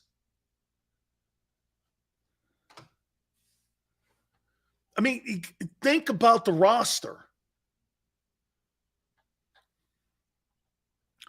Mauricio Sills, I say Phil Simms is probably the most underrated quarterback ever. I love Phil Simms. You know why? Phil Simms was Troy Aikman before Phil Simms could understand that. And I try to tell Simms this all the time. He's a friend of ours. He's been on our program a boatload of times. But Phil Simms was Troy Aikman. Troy Aikman's not better than he's not better than Phil Simms. They're the same guy. But know this. You guys remember who the giant wide receivers were in those Super Bowl years? Bobby Taylor. Who else? Who were the wideouts? They were a power running team, threw to Bavaro, couple wideouts, great O-line, played lights out defense, and he conformed to that because it was winning formula. That's why they won, because the quarterback conformed to the formula. That's what Jalen's done. Every quarterback that conforms to that formula, whatever the system is that the coordinator and the organization wants to put in there, those are the guys that are going to win. And that's why Phil and Aikman won. Aikman didn't have to throw the ball for 500 yards. Why? You had Emmitt Smith, 28 carries, 155, go home, you win a game. Third down, possession wide out, and Aikman to Irvin. Had a pretty good tight end that could move the chains for you a couple times in Novacek. You need to add an over-the-top threat on the other side, the kid from Tennessee. And a great O-line. That's a formula. Troy didn't have to do anything. He was a modern-day version of Simms. All these quarterbacks that conform to that and know what the system is become the system. And then before you know it, you start hearing the words system quarterback. Tom Brady is the system. Jalen Hurts in Philly is the system. Jalen Hurts is a system quarterback. Yeah, it's his system. Yes. That's not an insult. It's idiot media people that go, well, this guy's really not a great player. You know, he's a system guy. You don't plug and play. Watch this. Aaron Rodgers and Brett Favre are two different guys. There's two different completely play-calling systems in Green Bay, but they've had the same two quarterbacks for 30 years. There couldn't have been two more different. One guy threw interceptions, the other guy doesn't. Systems. Okay? Jalen Hurts is the system in Philly. Tone goes, I'm looking at Steve Young's stats in his career. So fascinating. The guy didn't hit his stride until his 30s. That's why you got to keep pounding. Not only that, he had coaching when he was younger. Let me tell you something. When you have a quarterback guru around you, I've talked to Steve Young about this numerous times. Steve and I, again, like I told you, I played high school football against him when he was at Greenwich, Connecticut, and I was at Stanford Catholic. And Steve was this great runner.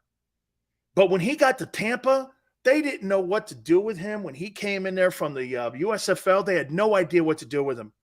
Walsh gets a hold of him, turns him into a West Coast dual threat guy. Guy led the NFL 4 or 5 years in a row in completion percentage. Was a force. We used to say this, man, I hope Montana's not hurt. Because that dude was an absolute force. A force.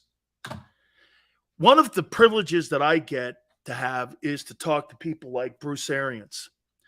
And I got to tell you, since our show is based in Philly, you all know this. Bruce has some Philly and Temple ties. We bring him on here now here on the National Football Show. Hey, Coach, how you doing? Doing, Sills. How you doing, buddy?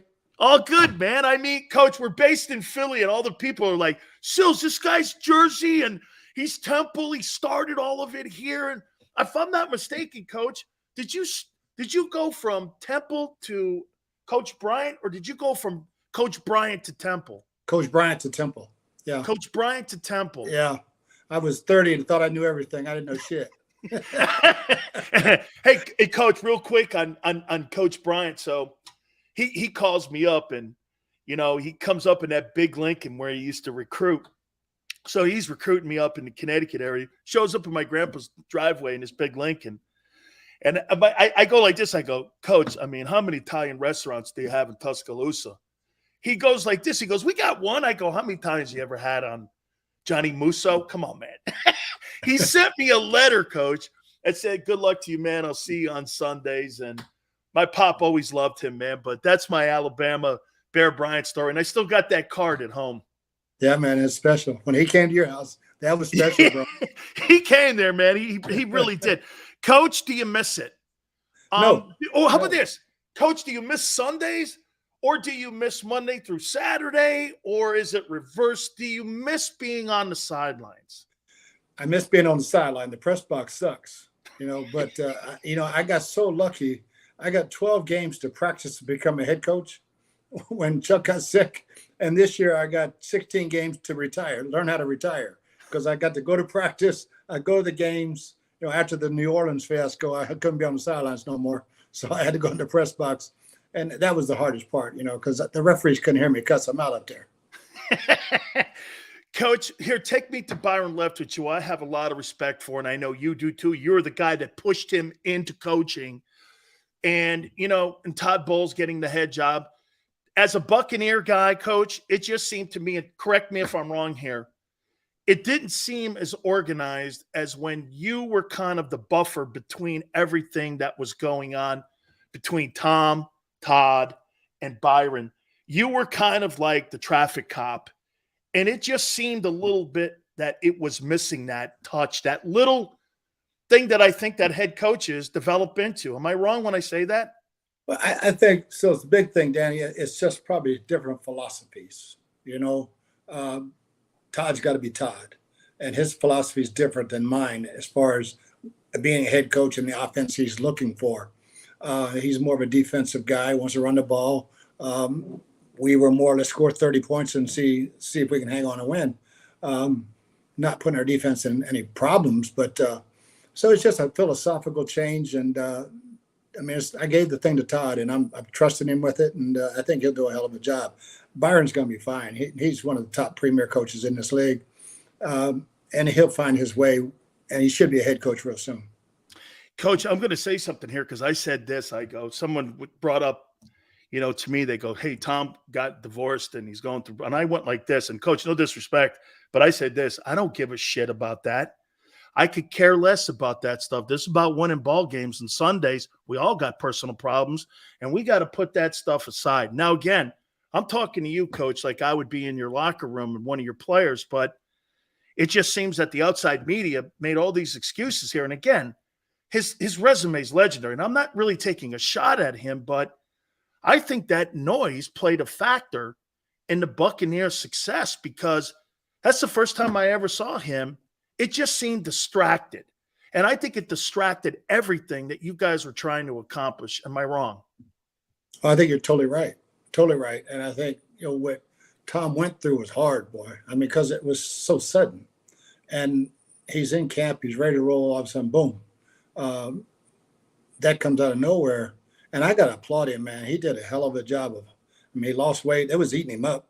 But he hung in there with his guys, and he had to take the little hiatus and get straightened out. But he fought through it the whole season, but it wasn't Tom Brady out there, in my opinion. You could see it every day. But near December, he started to come back around, being himself. And I thought we would have it fixed for the playoffs, and we just didn't have enough for Dallas. Coach, did you have conversations with Tom? Did everybody kind of talk with him to kind of walk him through it? Because again, Coach, like you said, see, people don't understand when you're married to the NFL, it is totally the toughest divorce you'll ever have in your life. Your wife, your children, obviously you have to departmentalize that stuff. But I told people this, my toughest divorce, and I've never been divorced, but I would imagine it's leaving football, man. I mean, it's the most impossible thing because you sacrifice your body, your mind, your soul, your time, your efforts. And it just seemed to me the personal divorce and then the career divorce, it just collided with one another, and it really kind of put the doom on the Bucs, didn't it? Yeah, I mean, they throw the injuries to the top leaders. Yep. Shaq Barrett, Ryan Jensen, it's one thing to lose players, but when you lose your leaders, and then Tom was angry all the time, because of what was going on, and so it was not an easy year. I was really proud of our guys. We hung in there, won our division. It wasn't pretty, but we won the division. We got in the playoffs, had a home game, and didn't have enough that night. And I look for the Bucks to reload here real quick. Coach, what I like Kyle Trask's journey. If I'm not mistaken, I heard Dan Mullen say he got one scholarship offer when he was at Florida, and he was kind of like Dak. He worked his way into being a premier guy, and his work ethic. And look, if I got a teacher and I'm going to college and I want to have a professor, and my professor's Tom Brady and Bruce Arians, and I mean, that's pretty good to learn from and sit there. Do you have high expectations for Kyle, or will you guys take a look also at free agency and end of the draft maybe? Yeah, I mean, you have to do your due diligence. I mean, you got to look. 3 years ago, who would ever thought Tom Brady was behind door number 2? We like Jameis. We just had to do our due diligence. This year's the same thing. Jason and Spy and the guys will be going through, who really is becoming a free agent, who's not getting tagged, see what's available, what's best for the Bucks. But I think we're in good hands with Kyle. He has impressed me in the last 2 years. He's a workaholic, and he's talented enough. There's no doubt about it. Coach, one thing about Tom and his issues, but man, that injury bug, that had to be one of the most devastating injury teams that I've seen in the last 20 years. I mean, it seemed like the entire old line got knocked out of there, starting with the center. Jensen gets knocked out. Then it goes all the way down to your tackles. I mean, your secondary got beat up. That played a lot into it too, didn't it? It really did. I mean, and like I said, it's not just, when you're talking about losing your leaders and your veterans, it's not like, hey, this rookie just got hurt. Well, we weren't counting on him anyway, plug in another guy. But when you start losing guys who get at least 15 votes for captain, that's the type of guys I'm talking about. That when you start losing those guys for a long period of time, and they're not in the locker room, they're not in the meetings, you lose that leadership. It hurts. It hurts a bunch. Coach, I want to ask you some questions about dual threat. I had Coach Johnson on the other day, Jimmy Johnson, and we were talking about it. A guy like Jalen Hurts, Lamar Jackson, Kyler Murray, these guys don't have high shelves. And you're prototypical. You've worked with some of the best. You had Luck and you had Roethlisberger, Brady, all these great players that you've had. Not really too much dual threat dudes. Do you think you can build a roster around a guy who's going to miss time, no matter what you say? Even Josh Allen, if they don't rectify that running game up in Buffalo and have him have limited runs, you're looking for Andrew Luck kind of stuff here. Andrew only played 7 years. Can you build your team around a guy who relies on dual threat, running the ball and also throwing the ball? I think you have to have two. So that you can build the same offense. I think the dual threat is something that's here to stay. There's no doubt with the success that the guys are having. But like you said, that backup better be a hell of a player. And he better fit that system. You can't have to switch systems. You know what I mean? I can't have a dual threat and a drop back passer. I got to have somebody else who can move around and continue. The offensive line's got to know where your quarterback's at. And if he's a scrambler, they got to know how you got to let go. Guy starts going. You just learn how to block that way. You know what I mean? Yeah. But yeah, I think the Justin Fieldses, the Jalen Hurtses, the Kyler Murrays, those guys, that's what's coming out of college now. So this year is maybe a better year than it's been in a while for quarterbacks, but they can all run. They're all athletes, and you see that coming out of high school. These kids are the best athletes that used to play basketball or whatever. They're all playing quarterback now. Coach, I think this is why you had great success with quarterbacks, because you weren't a guy that went, and no disrespect, and I'm not going to throw any shade, because Ernie Zampese was spectacular in his play calling designs and all that, along with Don Coryell. However, when you came into the league during my time back in the 80s, these coordinators, and this is why I think you're seeing a lot of young coordinators, you tell me if I'm wrong, Coach, is that they build these boutique offenses around the skill set of these guys nowadays. Like, for instance, in Philadelphia, an RPO, Coach, the coordinator on the sideline almost has no say because that's the decision-making of the quarterback, reading the end, reading the safety, reading the linebacker. If he keeps it, if he runs it, you're almost taking the coordinator. So for a guy like you, Coach, you've got to build the parameters and the framework of what the offense is going to look like, but you've got to have a lot of trust in that player coming into the league. And I guess you built equity up by winning. Is that what you're seeing more coming into the game today and why you're seeing younger coordinators? Yeah, I think, the college game is coming into the pros, and you're not going to stop it. I don't want some of those rules. I don't like their screen rules where blocking 8 yards downfield. I mean, stuff like that. But I think, the young coordinators, and that's a trend. It's a trend. I mean, Andy still wins it. Andy's not young, but Andy still wins it. None of the young guys beat Andy. Nobody beat me. So it's like when we get there, us old guys don't know how to handle it. But yeah, I think it's a trend. And but I look at a guy like Byron. Byron was a classic quarterback. All right, but he understands the RPO system. He understands this stuff just like I do. It's running the triple option. You can go back to the wishbone. It's really audibles after the ball snapped. It is. And that's what RPO system is. And I love it because I was an option quarterback. So I understand it. I love it. I wish we would have had it when I was playing. I might have completed a couple passes. No, you know what? I tell people this, and I was telling you, I was talking to Coach Johnson the other day. I played against a guy by the name of Jamal Holloway, and I go, boy, if Jamal Holloway could throw the ball, that kid would have been in the Hall of Fame. I mean, because that guy could run, and they ran that bone down there at Oklahoma, and they had a guy in Keith Jackson. They never got him the ball. That guy was a superstar in the National Football League. By the way, real quick, Coach, a couple last questions for you. Andy Reid wins the Super Bowl. Did that kind of light a little fire into you a little bit there? The old guy's still winning it, coaching the young dudes. I don't know, Coach. I still think you got a lot left in you here. No, I'm done, brother. I'm done. 70 was it for me. And I love the game. I love being around the guys. When you asked me earlier about Monday through Friday, Monday through Saturday, I miss that part being with the guys. But this year I got it. I got to go to practice and I go play golf. But I put my two. Have your nighttime martini. Oh yeah, or daytime too now. Hey, Coach, I want to, because we're based in Philly. You saw Jalen Hurts in that first playoff game where the Bucs took the Eagles to the woodshed. And then from 30,000 feet, Coach, watching how he's progressed into being the player that he is right now, how impressed have you been with him? Oh, super. But when you understand his work ethic, it was just a matter of was his ability going to be able to sustain it, but you knew he's going to work for it, and he could sling it. So, yeah, I was so happy to see. And getting A.J. Brown helps. I mean, when you got Devontae and A.J., you just throw it out there somewhere, he's going to catch it. They're going to jump over somebody's head. But, no, to see Jalen, because when we got them behind in the playoffs 2 years ago, they struggled to come back throwing the ball. Now they're multidimensional. They can do it all now.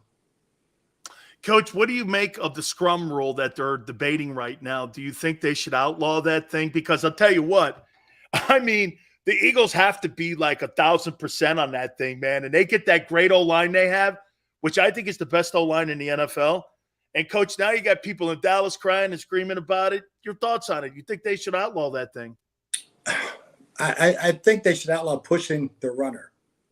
You can't pull him, but I would outlaw pushing. Now, as everybody getting down and root hogging the D lineman's legs out of that's okay, because that's just straight ahead blocking. And it's not really a cut block because everybody's just going straight ahead. But the pushing of the ball carrier, I'd like to see something about that. Yeah, something done about that. Well, Coach, because you came on today, man, I'm going to make a reservation for you at Burns's. You just got to let me know where you got to go because those are my boys.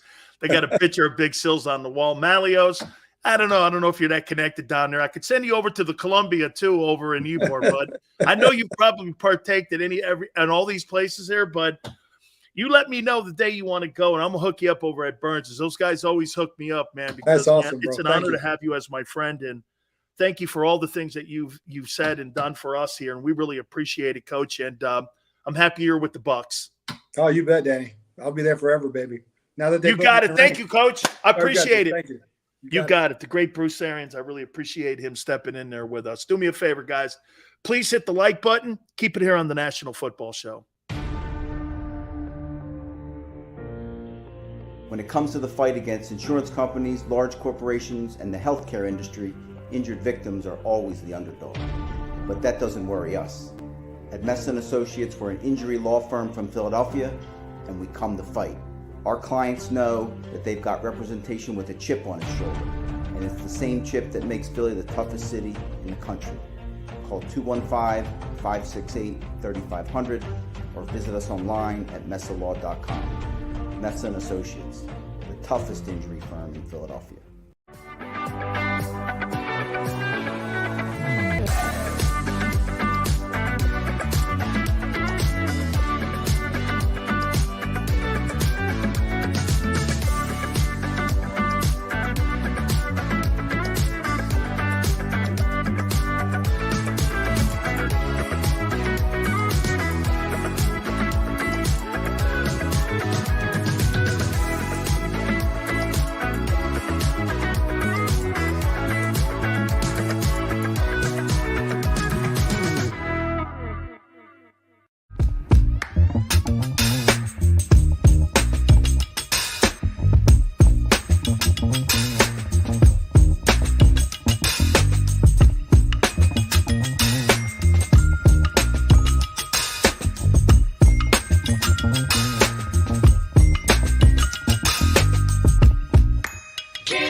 Hi everybody, my name's Jason Lombardi. I'm an inspector at JAKIB. At JAKIB we offer three major services, the first one being basement waterproofing, the second service we offer is foundation and structural repairs, and then the third service that we offer is mold remediation. If you feel you are having a waterproofing issue, give JAKIB a call or check us out online.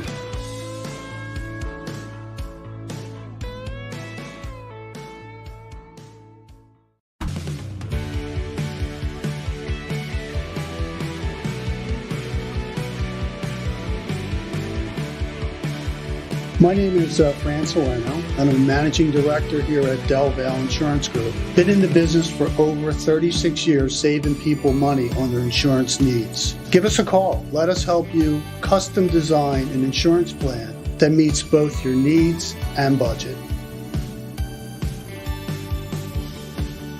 Did you know taxes could be your biggest expense during retirement? Are most of your assets in tax-deferred accounts like IRAs and 401ks? Taxes are historically low today, but we're facing significant headwinds in the future. Do you have a plan? The Thrive Financial team has more than 100 years of experience helping people across the Delaware Valley with forward-looking tax planning. Learn how to shift your money from forever tax to no or low tax accounts. Get your Thrive Retirement Tax Playbook today. Go for the beers, go for the cheers, go for the hit and the hits, go for the scene, go for the screens, go for the gallery, go for the win, go to Ocean.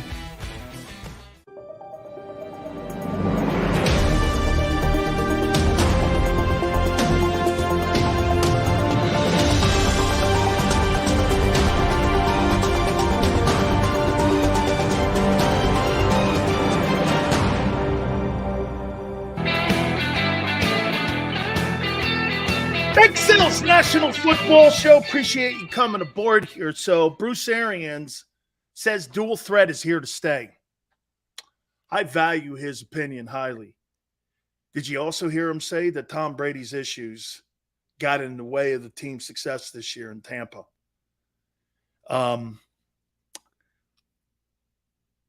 He battled through it, but they were never going to win.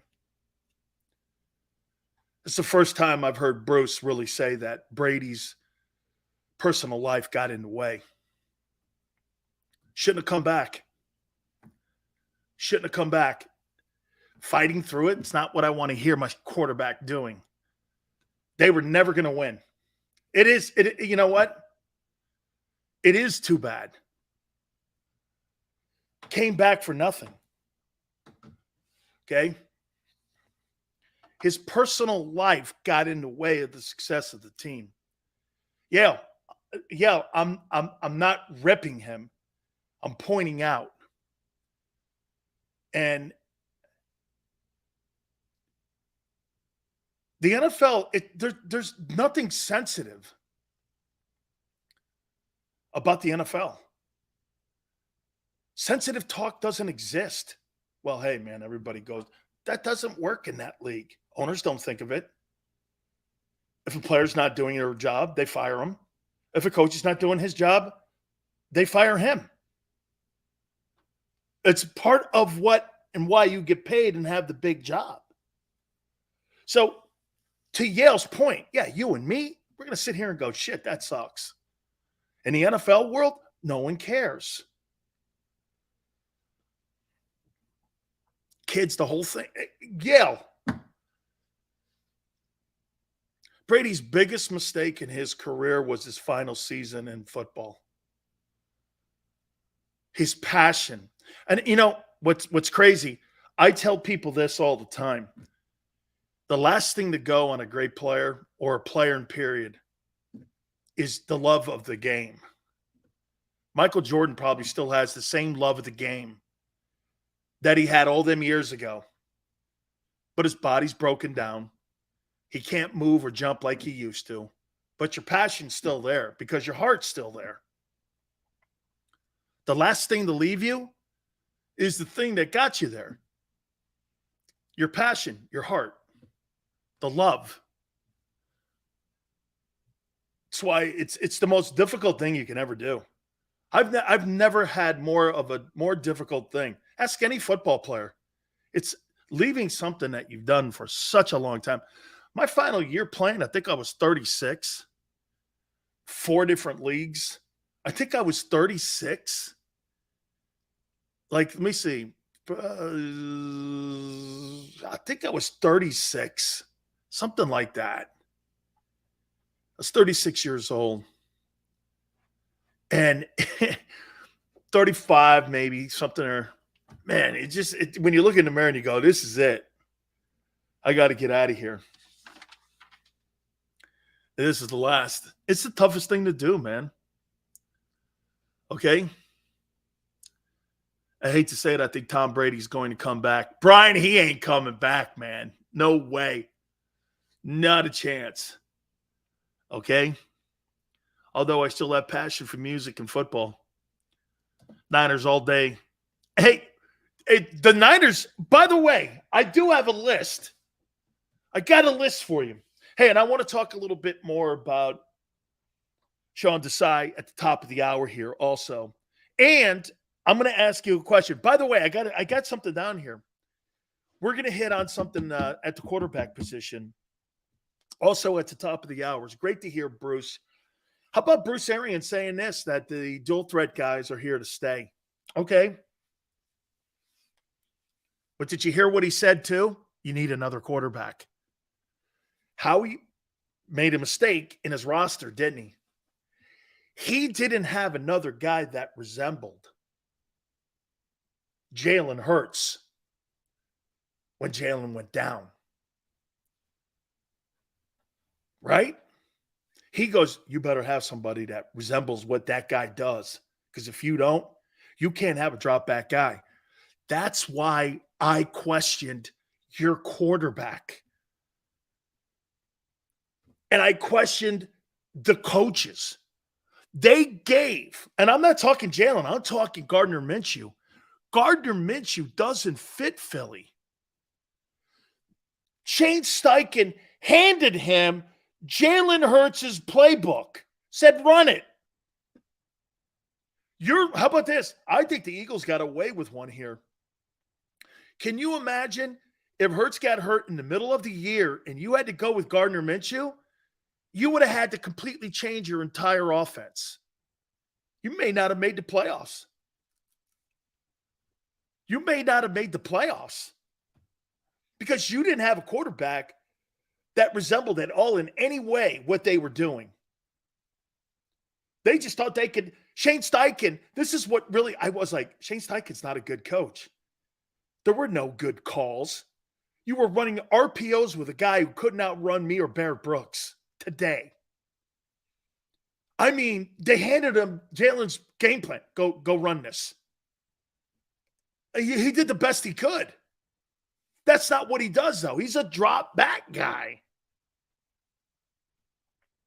Can you imagine if that guy got hurt? I'm talking Jalen got hurt earlier in the season. It could have cost you a home field advantage.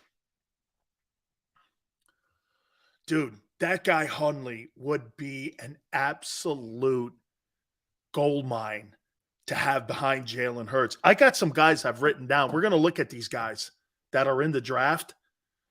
That Huntley kid would be awesome behind him. Jacoby Brissett, Tyrod Taylor, those guys, they wouldn't be bad. Plus, they could be good mentors to Jalen.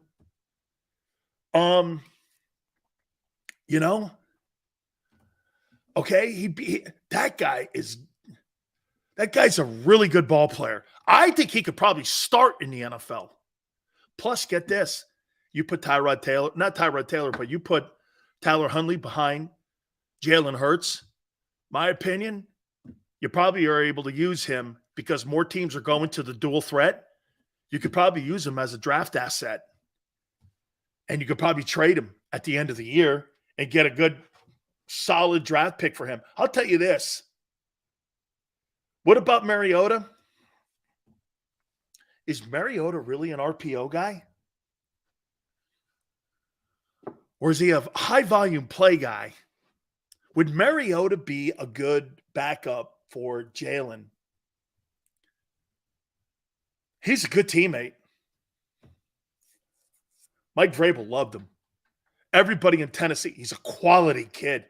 He fits the MO of Philadelphia. He's a great guy. Nobody has ever spoken anything negative, okay, about Marcus Mariota. He is a fabulous teammate. Everyone likes him. He's just limited. Now, again, maybe he fits into the RPO system. Okay? I think Tyler Huntley's better than him.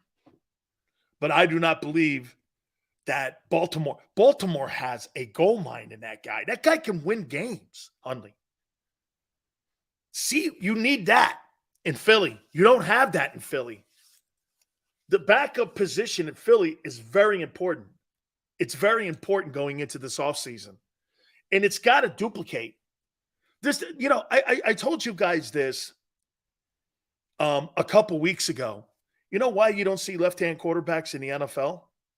Because there's no left-hand quarterbacks that you would have on first and second team, one. And your complete offense would have to be shifted. Your left tackle now is your run-dominant tackle. Your right tackle is now your pass-protecting tackle. What's crazy, that could work in Philly because both tackles are excellent. Both are excellent, pass protection and run blocking, which is I never thought about that, how great that is, that both tackles in Philadelphia are spectacular pass protectors and spectacular run blockers. You don't have that. Jamison goes, there's a good chance that Ravens start Huntley at QB1. It would help them money-wise. Go get DeAndre Hopkins. Draft a running back. Improve your team. You pay $51 million. I like Tyler Huntley. Okay? Stetson Bennett will not be drafted. He'll be a UDFA, an undrafted free agent. He will not get drafted. He'll be somebody you might want on your team, but he's not an RPO guy that you would want in Philly. I got some guys here that we're going to take a look at. Okay? Lamar to Atlanta, Mariota to Philly. Minshew to the XFL. Mariota to Philly. I don't like it. Ian Book, what are you doing with Ian Book on your practice team? He has no future as an Eagle quarterback.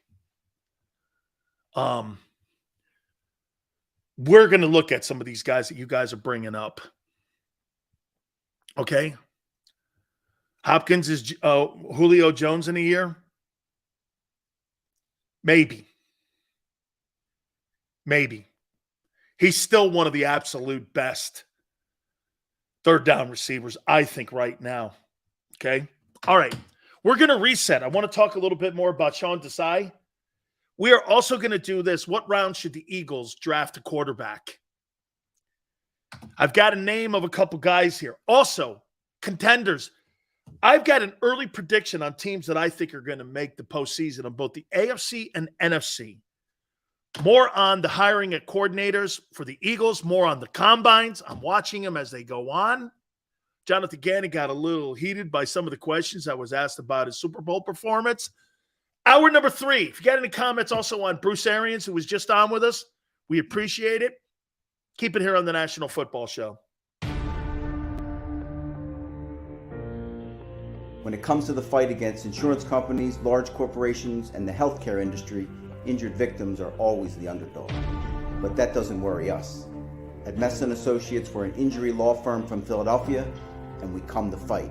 Our clients know that they've got representation with a chip on its shoulder, and it's the same chip that makes Philly the toughest city in the country. Call 215-568-3500 or visit us online at messalaw.com. Messon Associates, the toughest injury firm in Philadelphia.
Hi everybody, my name's Jason Lombardi. I'm an inspector at DryTech.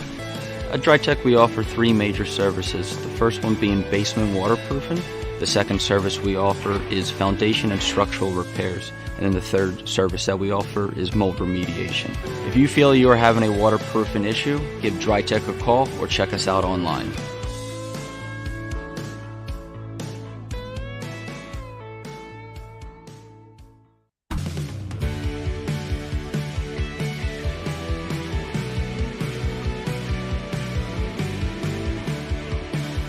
My name is Fran Salerno. I'm a managing director here at Del Valle Insurance Group. Been in the business for over 36 years, saving people money on their insurance needs. Give us a call. Let us help you custom design an insurance plan that meets both your needs and budget. Did you know taxes could be your biggest expense during retirement? Are most of your assets in tax-deferred accounts like IRAs and 401ks? Taxes are historically low today, but we're facing significant headwinds in the future. Do you have a plan? The Thrive Financial team has more than 100 years of experience helping people across the Delaware Valley with forward-looking tax planning. Learn how to shift your money from forever tax to no or low tax accounts. Get your Thrive Retirement Tax Playbook today. Go for the beers, go for the cheers, go for the hit and the hits, go for the scene, go for the screens, go for the gallery, go for the win, go to Ocean.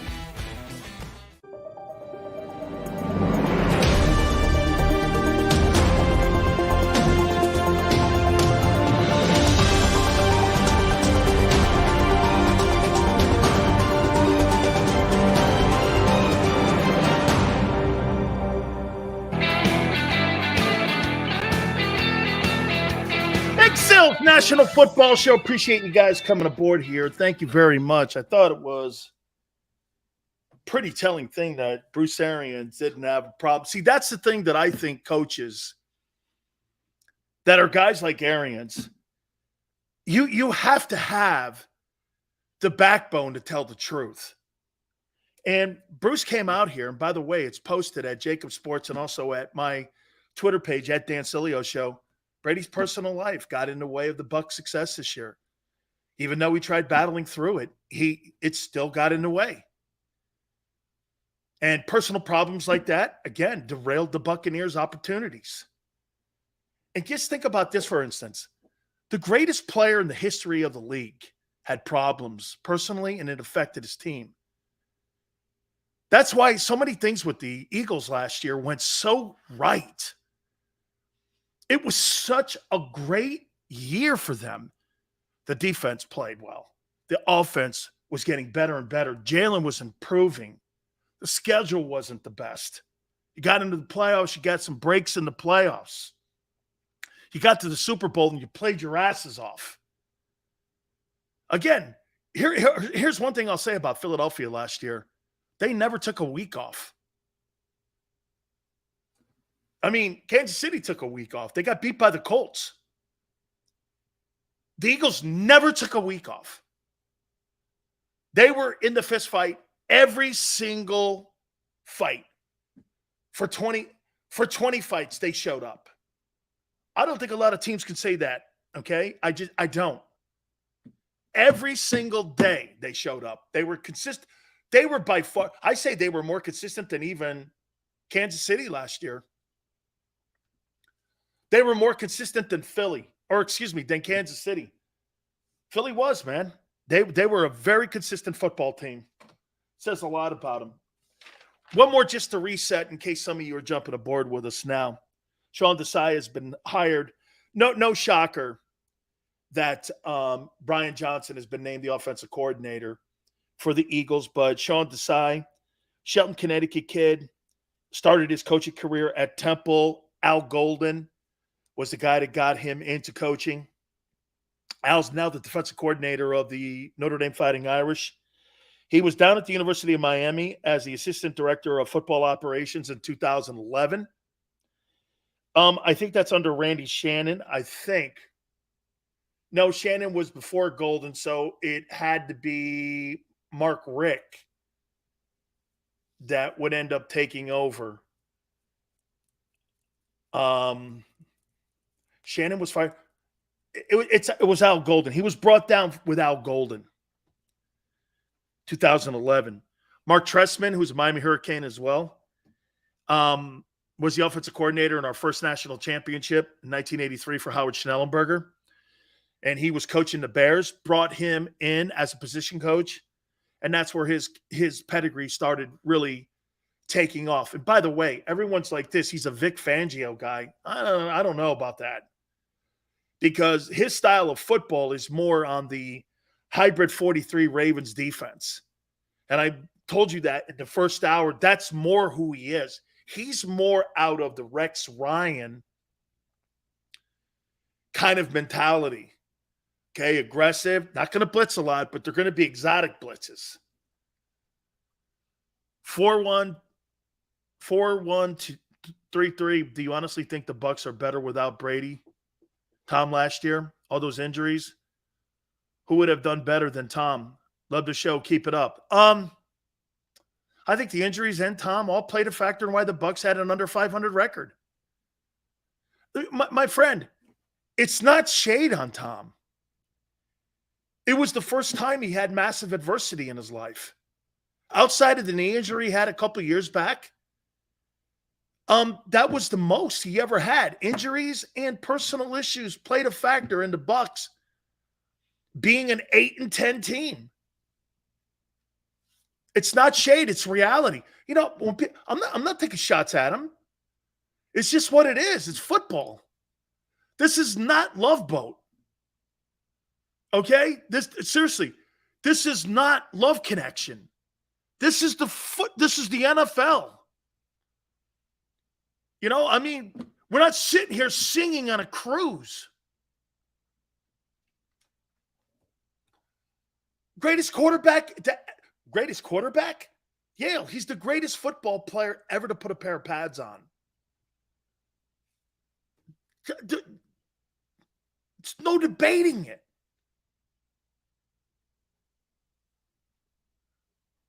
That's right, Charlie. It's not a shot. His personal life injuries, the coaching. Hey, man, I thought the Bucs missed Bruce Arians too. You want to be candid? I thought the Bucs missed Arians, being the buffer in between. Todd Bowles is not tough enough. Hey, here, you want to hear it? I'll say it. Todd Bowles isn't a dick. I think you got to be a dick to be a head coach. Hey, shut up and sit down. Hey, kid, that ain't working, no matter what your name is on the back of the jersey. I think you got to be a jerk. I think Kyle Shanahan's not a jerk enough. I mean, I don't think you got to be an asshole, but I think you got to be a jerk at times. I think Nick's got a little bit of jerk in him. That's why Nick kind of works, because he's a jerk at times. I don't know. There's something about, again, you don't want to be an over-the-top jackass. But you got to be kind of that toolbox. You know what I mean? You got to bring out the hammer. You got to bring out the screwdriver, or sometimes maybe the feather. You got to know what's up. Who to hit in the head with the hammer and who to hit in the head with the feather. I think Nick's got that down. Okay? Is Andy Reid a jerk?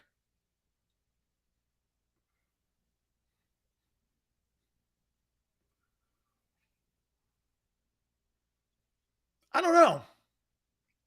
I think he's a better coach today than he was in Philly. And by the way, do you think you got to be a jerk when you got Mahomes? I think you got to be a jerk when you got McNabb. Because McNabb's a jerk. But he didn't need to be a jerk in Philly because McNabb was. McNabb was a jackass. He didn't need to be. Okay? And when you got Mahomes, you really need to be a tool? I don't know if you have to be a tool when you got Mahomes. Right? I mean, hey, why would I be a jackass when I got a generational player in Kansas City? Hey, let me be a jackass to Patrick Mahomes. Why? Where am I? Only a loser coach would go, let me be a jackass to this guy. I'm trying to coddle that guy because that guy's going to win me. That guy is so good in Kansas City. His impact on the NFL has been as good as Marino's impact was when he burst into the league. Say one more time here, guys, on the hiring of Sean Desai. It's just, once again, a feather in the cap of the Eagles doing their due diligence. That organization hires the best coaches I've seen since Pittsburgh. You're not quite the Steelers, but you're there almost under this ownership. Since Norman Brayman, Jeffrey Lurie has been an exemplary owner in how you do it right. He is just fabulous. That organization gets it right. They are fabulous at hires. Okay? I mean, fabulous. This guy here, let me put this out there to you guys. You couldn't have hired a better defensive coordinator than Sean Desai. There wouldn't have been one out. Let me think. Who would have been a better coordinator? Who do you think is a better D coordinator? Spagnuolo? Maybe. Dan, there's a Niner fan in here picking on us. Tell him to please stop. Hey, Mr. Snuffy, Niner fan? You beat him. You beat him. Is there a better coordinator you could have hired? No. Steve Spagnuolo? Who else? Mike Zimmer? I'll take the sigh. It's a great hire. He's going to make your defense. Hey, did you guys like the Baltimore Ravens style of football? Vic Fangio, no way. He's not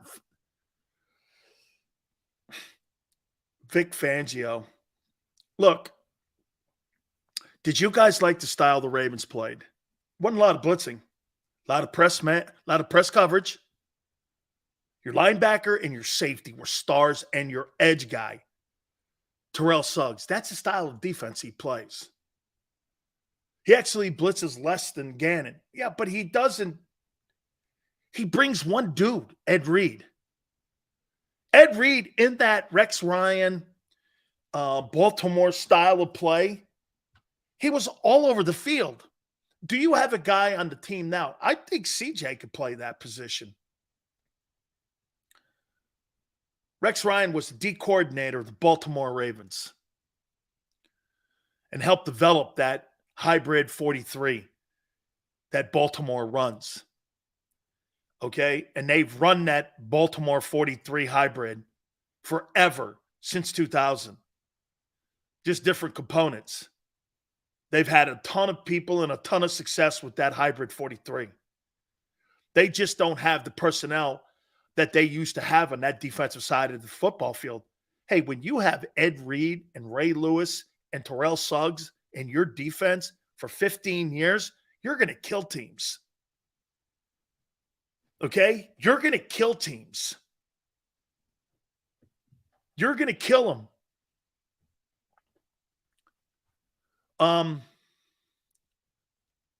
Love the press coverage, hate the zone. Me too, Charlie. Sills, I would have liked to see them get the Georgia DC to get him with Dean and Davis. Maurice, I thought a little bit of that too. That kid Schumann.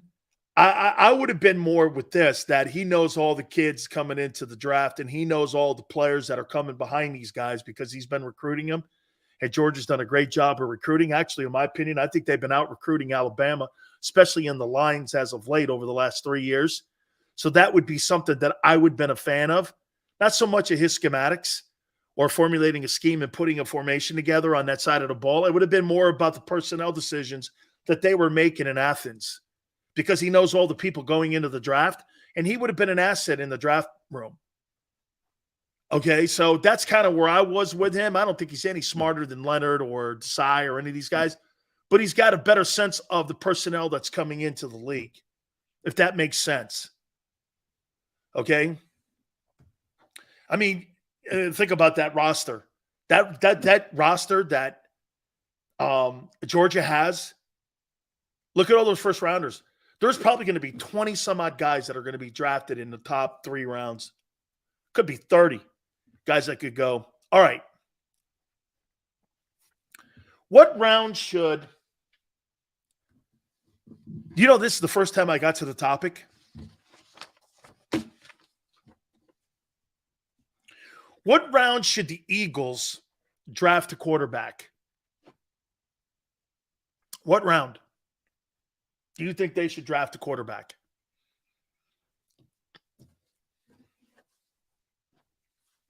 I'm going to write this down here. What round would you, and for the record,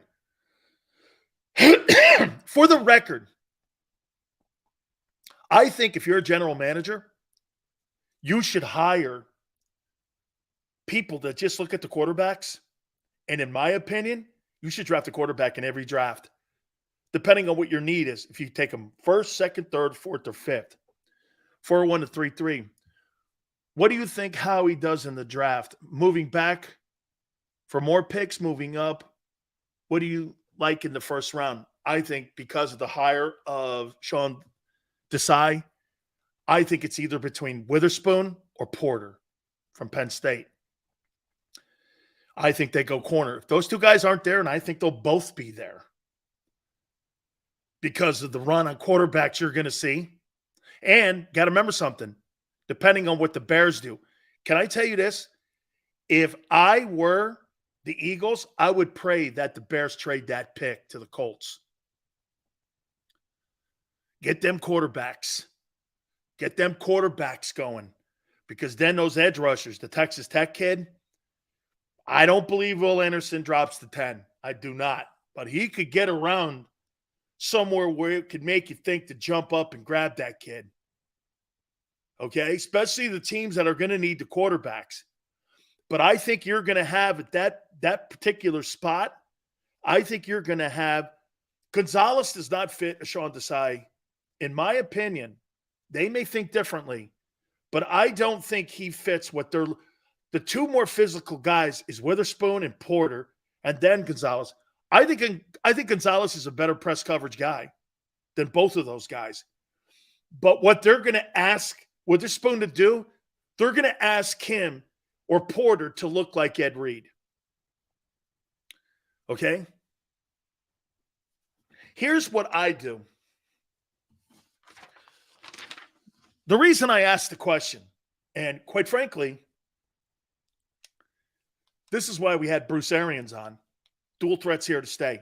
And the most important thing he said about the Eagles, that's a little nugget for Howie. You better get a guy.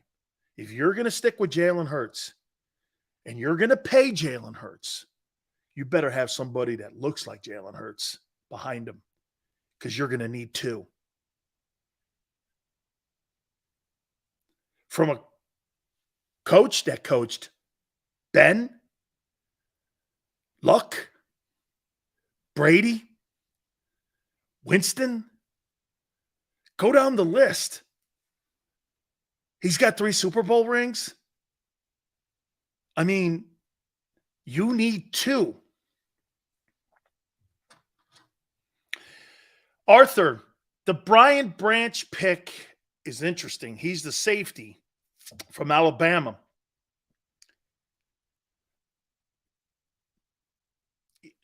That guy fits exactly what he's looking for.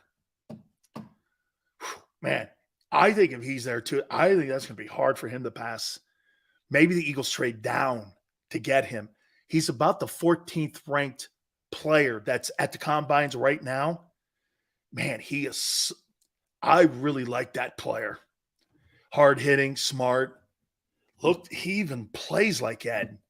Great range. Put him on special teams too. Man.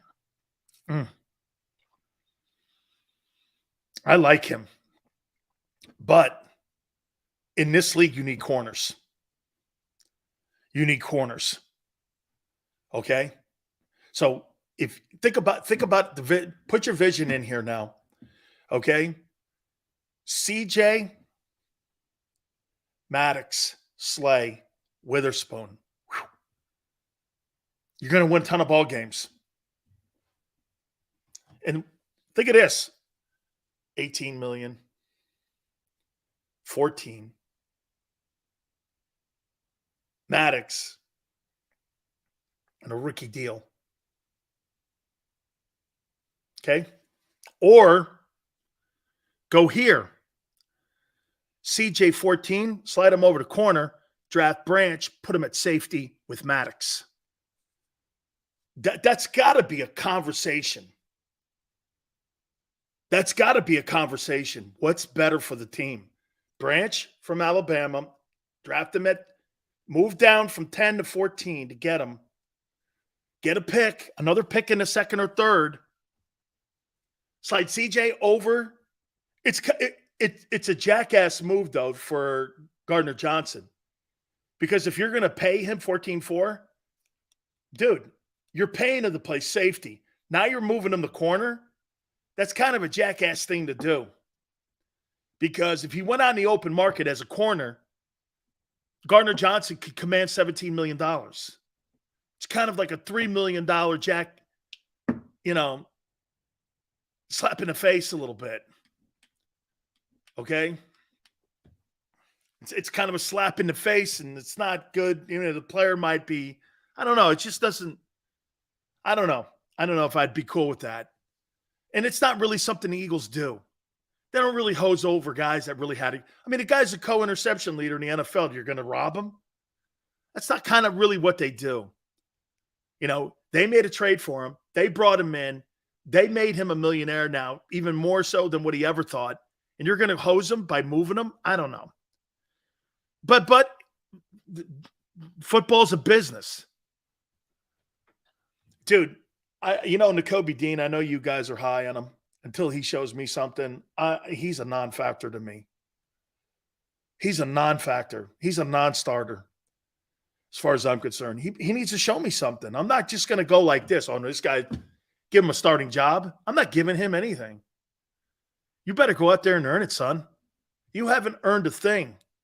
Are you better than Kaiser White? What makes you think that? Because you drafted him in the 3rd round? I don't subscribe to that.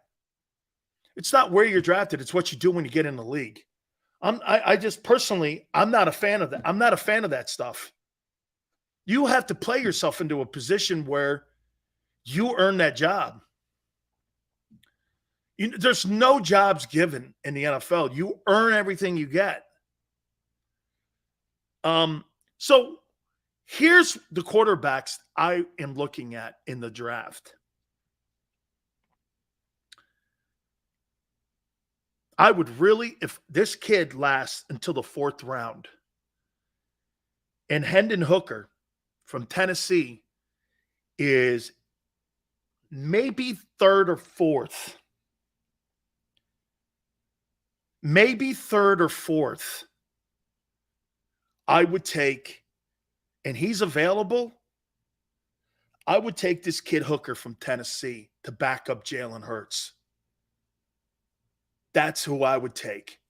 Now, if I get a compensation pick because I lose Bradbury or I lose Sayamalo and I get another 3, I might be willing to forego a 3. Remember, this is where the Robert Quinn deal kind of jumps up here. Why is that? Well, the Eagles don't have a 4. Okay? They gave it away to Chicago. So that compensation pick, to me, that's where this kind of – because I think it's going to be somewhere in there, 5, 4, 3. But they may have a couple of them come because of Bradbury and Sayamalo. All right? So they don't have a 4. I think they got the 92nd pick after the first. They got a 2nd and 3rd, if I'm not mistaken. Yeah, that's right, Nan. You get comp picks. You're going to, because of the money that's going to be offered Bradbury, you could get as high as a 3rd round pick for the Bradbury sign. Sayamalo, depending on what the money is Sayamalo signs for 14, that could be a 4. Javon Hargrave, if you let him go, that could be a 3rd. Okay? So there's another kid too, the kid at Purdue, Aiden O'Connell, 6'3", 212. They got him projected as a 3rd rounder, which means he's a commodity pick. 2 guys that are expected to be a UDFA, undrafted free agent. That Robinson kid at UCLA, 6'1", 197, little small. But what do you guys make of that Robinson kid at UCLA? I thought he was a really good ball player. And people are projecting that he's not going to get drafted. That's a great – hey, Jameson, the program in the Big Ten that has produced the more Hall of Fame quarterbacks and starting quarterbacks in the NFL has been Purdue. Purdue produces quarterbacks. Ohio State does not. I could give you 5 legendary players out of that Purdue program, and I couldn't name you one quarterback out of the Ohio State program. Okay? Malik Cunningham is going to go high. Malik Cunningham, I thought he had another year. I thought he had another year. Shit. Here. Len Dawson, Bob Greasy, Drew Brees, the Rams quarterback, Jim Everett, Jeff George. Shit, there's been a ton of guys come out of that program. Just name you 5 there. For whatever reason, Kyle Orton, that's right, he came out of Purdue. For whatever reason, that program's always produced him and produced quarterbacks, whereas Ohio State could never produce a quarterback. Bo Nix, that's a thought. I think Bo Nix has another year at Oregon. It seems like he's been in college for 10 years. Jim Everett did get to an NFC championship game. That Robinson kid at UCLA, I think, is a pretty good-looking player. You know, I wrote this guy's name down. Is this guy's name Clayton Tune? 6'2", 213, the kid from Houston. He's expected not to be drafted as well. But if I'm going to circle a guy,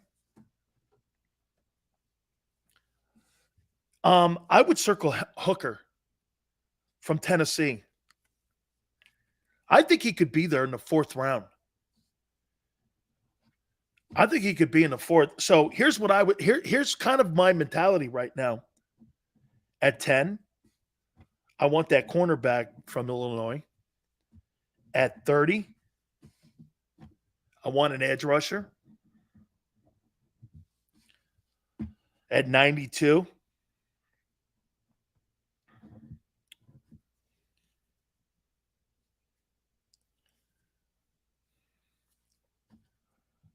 I want to run. Would I take a running back at 92?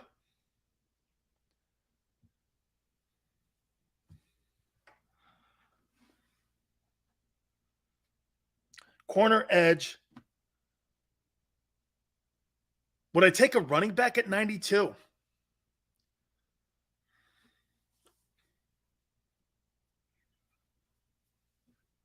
What would I do in the 2nd round? What would you do in the 2nd round? I'm going to get a comp pick. I'm going to get a 3 and a 4. I'm going to take Hooker with one of those picks. I'm going quarterback 3 or 4. But what would I do at 2? Linebacker? Howie doesn't use high picks like that. Draft another corner. How about a safety? I never thought of that. Another corner on a rookie deal? Would you trade the pick? Would you trade the pick to get 2 3 so you could take Hooker with one of those 3s? You need a backup, and you need a backup that looks like Hurts. You heard Bruce Arians a couple minutes ago say it.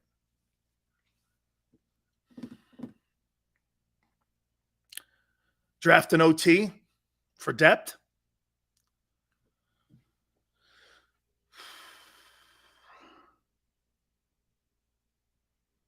It's Clayton Tune. Thank you. Thank you. Thank you very much. RE2. Thank you. It's Clayton Tune from Houston. I throw the ball a lot there, man. Is that Dana Holbertson down there at Houston? Is that him?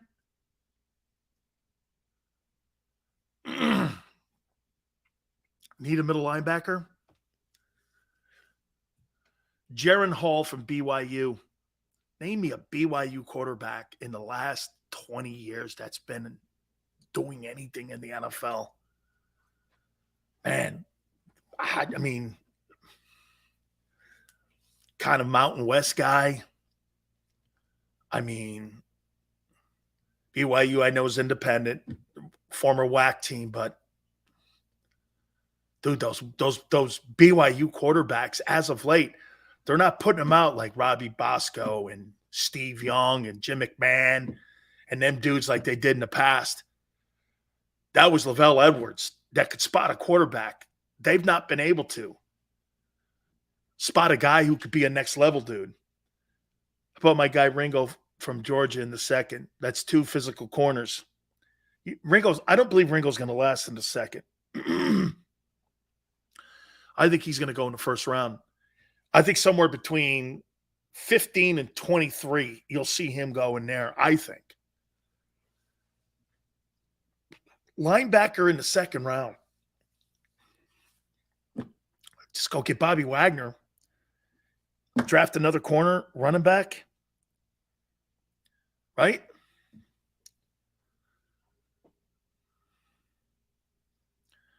Seals, you can't go wrong drafting an offensive. No, you can't, Maurice, especially with Stoutland.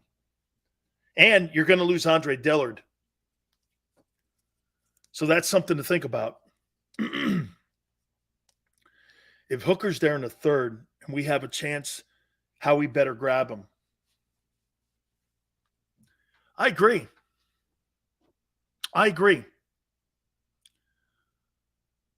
Charlie says that Wagner's lost a step. He was, according to the guys, he made $7 million a year ago, which is, and he made second team all pro. Remember something here, though, Charlie. Would it be like a Von Miller sign? Von Miller was 32 when the Broncos moved him to Los Angeles. Would it be a move like that? Von's still playing well. If he didn't get hurt in Buffalo, he was playing well in Buffalo, and he's older than Bobby Wagner. So, I mean, I might feel okay with that. Draft another corner. Draft Hooker. I'm gonna, if I get a third comp pick, I'm gonna draft this kid Hooker to back up Jalen. I'll tell you who I'd really love to have. I'd love to have Deion Sanders' son backing up Jalen. That's who I'd love to have, because I think that guy would be perfect behind Jalen Hurts. Deion Sanders' son, that's now up at Colorado. That was at Jackson State. That guy, to me, looks like he's another one of these guys that are going to be coming into the league like Anthony Richardson out of Florida. And I think he's going to be somebody like that. But Deion's kid's going to play. Because get this, like Bruce said, the dual threat quarterback is here to stay. So it's guys like Big Sills that have to get over that notion that you're still looking. It's probably hard. Do you think it's harder to find the drop back guy like Mahomes than it is to find guys like Jalen? There seems to be a whole shitload of those guys in the college ranks. There's a ton of these guys. Yeah, I think Richardson's going to get into the top 5. That's good for the Eagles at 10. You want as many quarterbacks. You want Will Levis to get into the top 10. You want Anthony Richardson. You want as many quarterbacks. CJ Stroud. Here's one thing I'll ask you guys. Name me a quarterback at 5'10", 190 that succeeded in the NFL. I'm going to ask you this one more time. I had a conversation with you yesterday about Bryce Young. Man, he is a schwimp. I think he is the most talented big game quarterback in the draft, but he is a schwimp. So look at what Shooter says. Here's the names. Flutie. Who else? Okay, watch this. After Breeze, let's watch the drop-off. Okay? Tarkington is fair. He was 6 feet. This kid ain't 6 feet. He's 5'10". He's 5'10". So Flutie, Breeze, Tarkington. You've named me 3 in 100 years. Who else?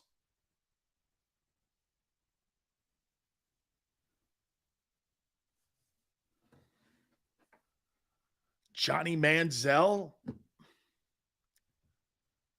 The kid Wilson from the Jets. Those guys suck. We're talking about the number 1 overall pick here, guys. Baker sucked. Was a failure number 1 pick. Let's see how tall Kyler Murray is.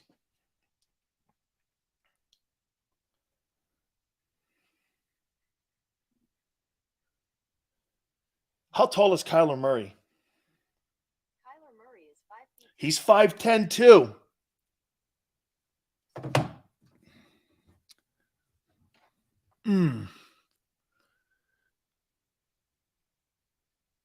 Okay, I'll give you Murray and Wilson. You've named me 1, 2, 3, 4, 5 guys in 100+ years of the league.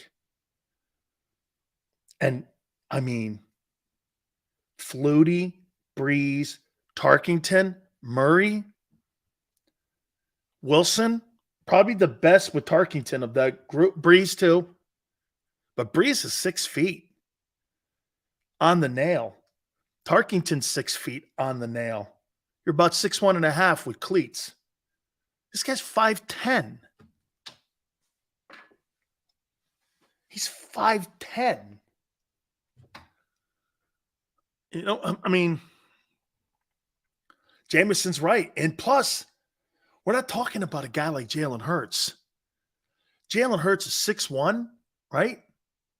But Jalen Hurts is built like he's, I mean, you guys bring up the 600-pound squatter, I guarantee you, Bryce Young ain't squatting no 600 pounds. You'd be lucky to do 300 pounds.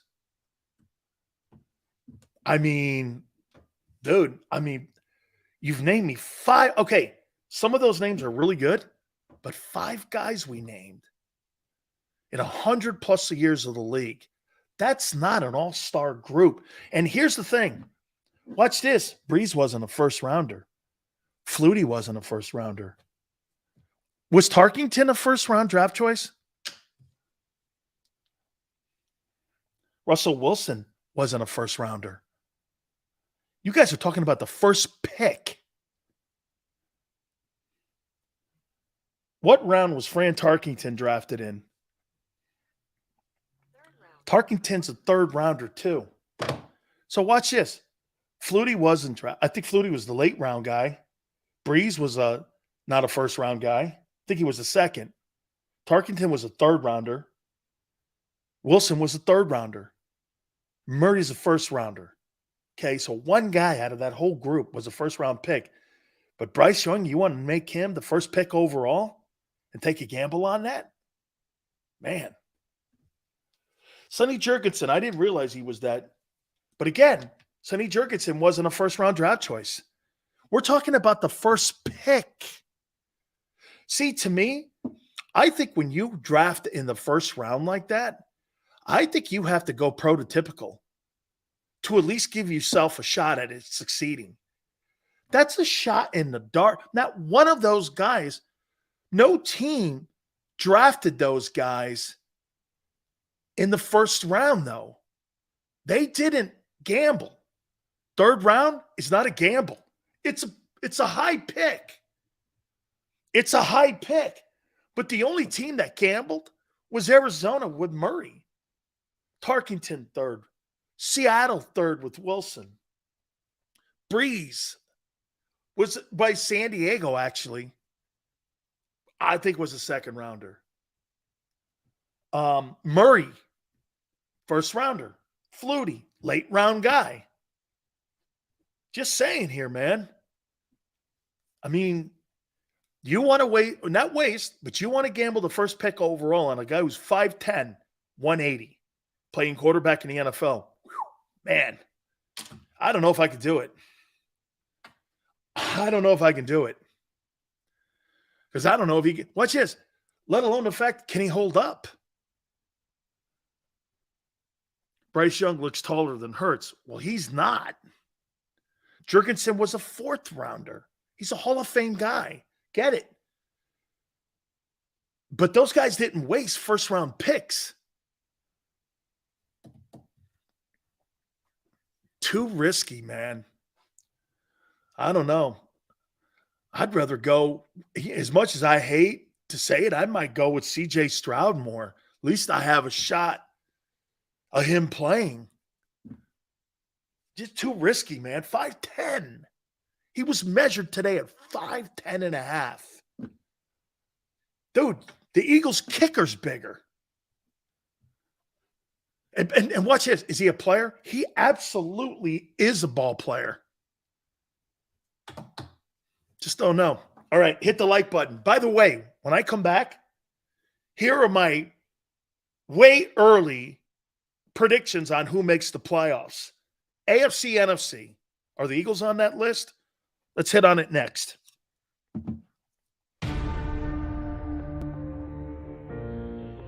When it comes to the fight against insurance companies, large corporations, and the healthcare industry, injured victims are always the underdog. But that doesn't worry us. At Messon Associates, we're an injury law firm from Philadelphia, and we come to fight. Our clients know that they've got representation with a chip on its shoulder, and it's the same chip that makes Philly the toughest city in the country. Call 215-568-3500 or visit us online at messalaw.com. Messon Associates, the toughest injury firm in Philadelphia.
Hi everybody, my name's Jason Lombardi. I'm an inspector at DryTech.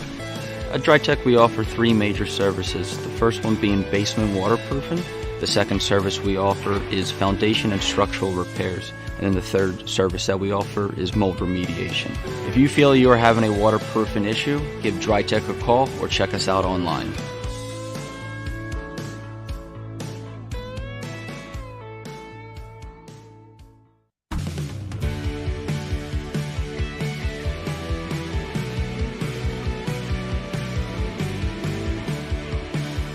My name is Fran Salerno. I'm a managing director here at Del Valle Insurance Group. Been in the business for over 36 years, saving people money on their insurance needs. Give us a call. Let us help you custom design an insurance plan that meets both your needs and budget.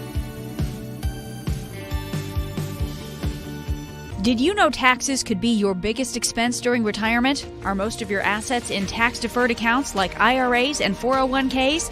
Taxes are historically low today, but we're facing significant headwinds in the future. Do you have a plan? The Thrive Financial team has more than 100 years of experience helping people across the Delaware Valley with forward-looking tax planning. Learn how to shift your money from forever tax to no or low tax accounts. Get your Thrive Retirement Tax Playbook today. Go for the beers, go for the cheers, go for the hit and the hits, go for the scene, go for the screens, go for the gallery, go for the win, go to Ocean.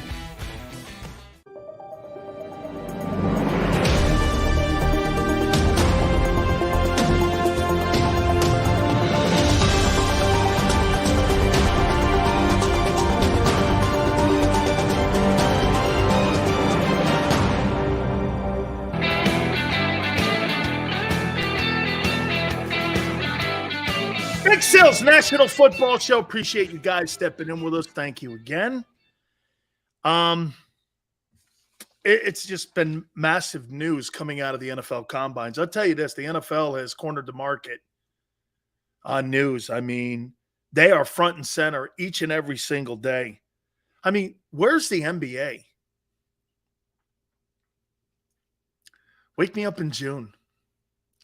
What's the storyline in the NBA? Sixers in the East. How many people believe the Sixers are going to take out the Celtics or the Bucks when it comes down to crunch time?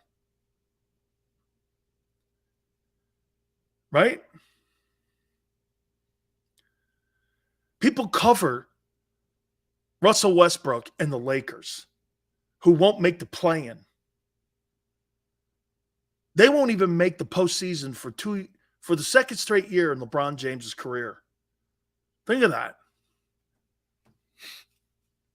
I mean, if you're LeBron James, getting Jabbar's record, it's a great achievement. It's like chasing down Henry Aaron or Barry Bonds. I get it. But now what are you playing for? Selling T-shirts? Clutch Sports? What's LeBron playing for?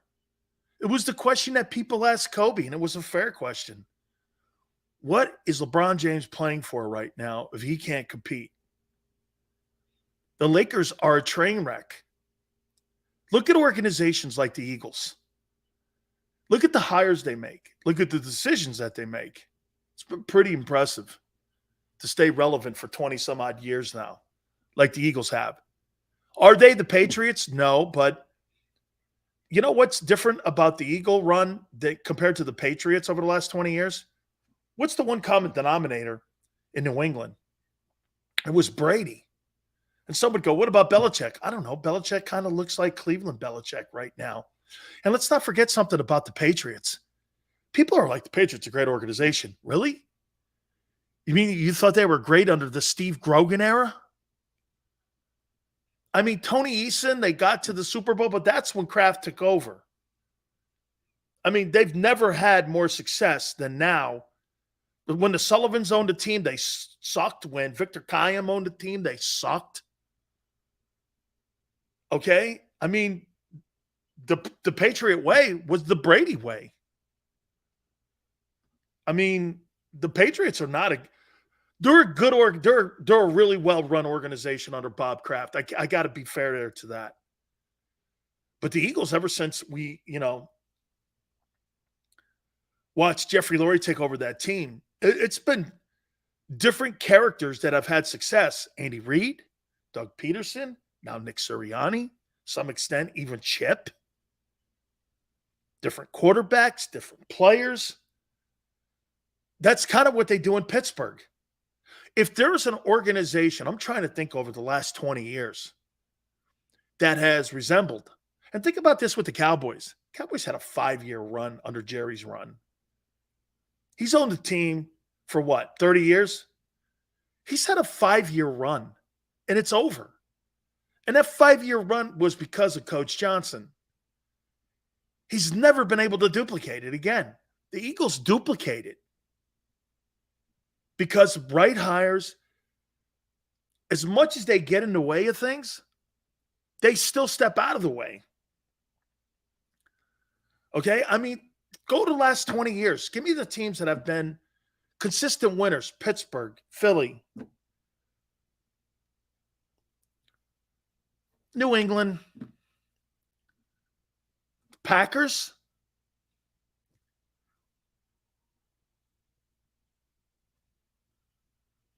Who?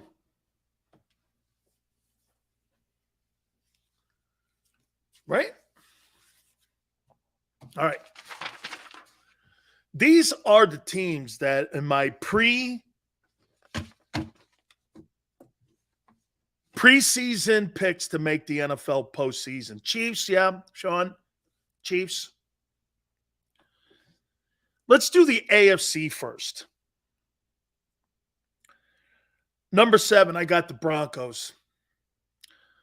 I think that Sean Payton's going to turn that Bronco team around, and I think Russell Wilson's going to have a turnaround season, and I think the Broncos are going to make the postseason. You got too good a defense. I think the Broncos make the postseason. I think they'll make some deals in free agency. They'll bring some dudes in because they don't have any draft equity. They're going to have to. So to me, I think the Broncos make the postseason. Number 6, I got the Chargers here. And I think the Chargers have too much talent not to. And boy, I'll tell you something. If Brandon Staley does not get to the postseason, he's got to be fired. I think they have a poor issue there at coach. Okay? You guys would be shocked here at 5. I got the Cleveland Browns. I think that's a heck of a roster.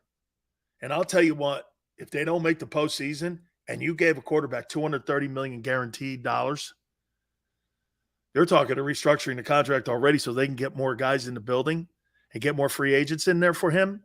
But let me tell you something. The Browns better make the postseason. And could get this. I don't want to hear it. You had your warm-up year.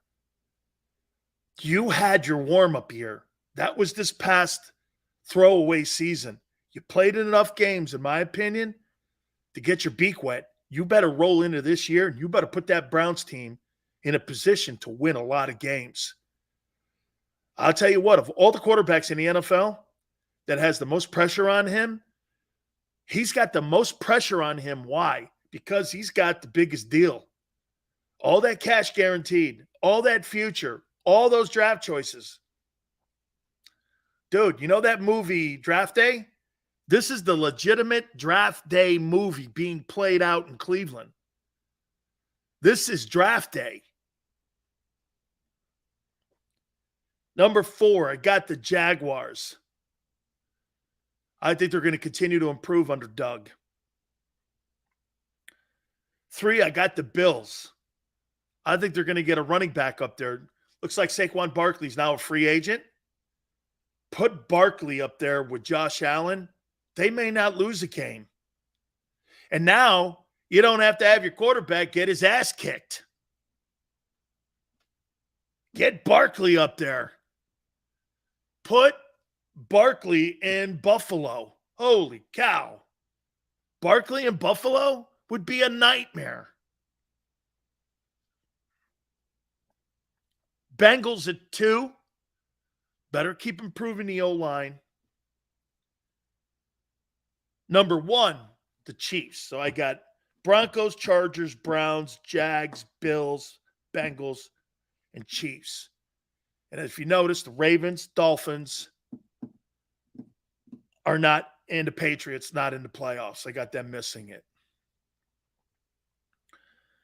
On the NFC, I hate this team, but I got the Vikings at 7.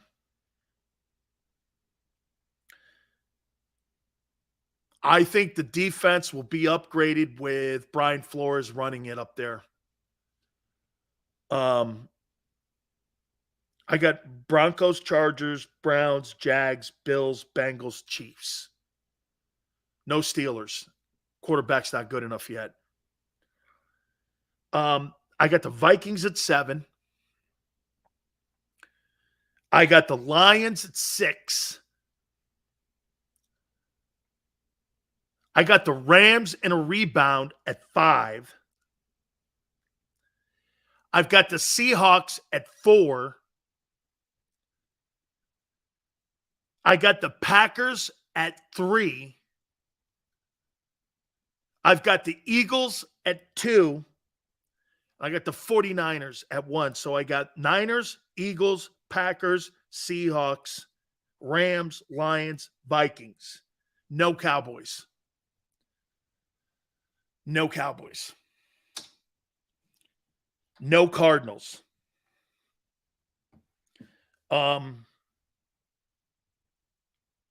Washington will be a team to keep an eye on.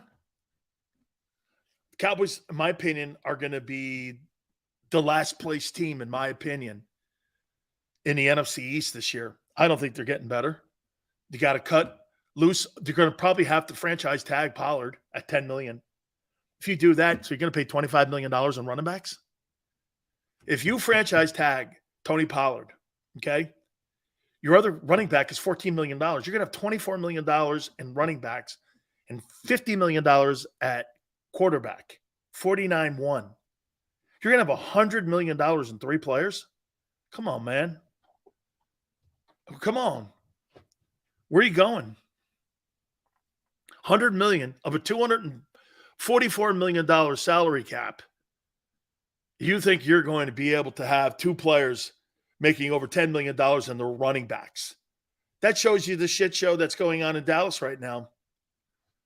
Yeah, I think Arizona, Chicago, Minnesota, New England are going to make a gigantic offer, in my opinion, to Javon Hargrave. He's going to have a gigantic market out there, in my opinion. All right, guys, you've been great. NFL Combines is going on right now. We're going to start seeing a lot of guys starting to work out, especially some of the position players as we get more into the combines. We're going to take knee-deep looks into all those guys. A fantastic hire by by the Eagles of Sean Desai to be the DC, and then Brian Johnson on the OC side. All great stuff. I appreciate it. Go back and take a look at that Bruce Arians interview. It was pretty interesting. Xander, Big Joe, Tone, you're great. I appreciate what you're doing, man. Thank you guys so much. Till tomorrow, 3 to 6 Eastern. We'll see you on the flip side. When it comes to the fight against insurance companies, large corporations, and the healthcare industry, injured victims are always the underdog. But that doesn't worry us. At Messon Associates, we're an injury law firm from Philadelphia, and we come to fight.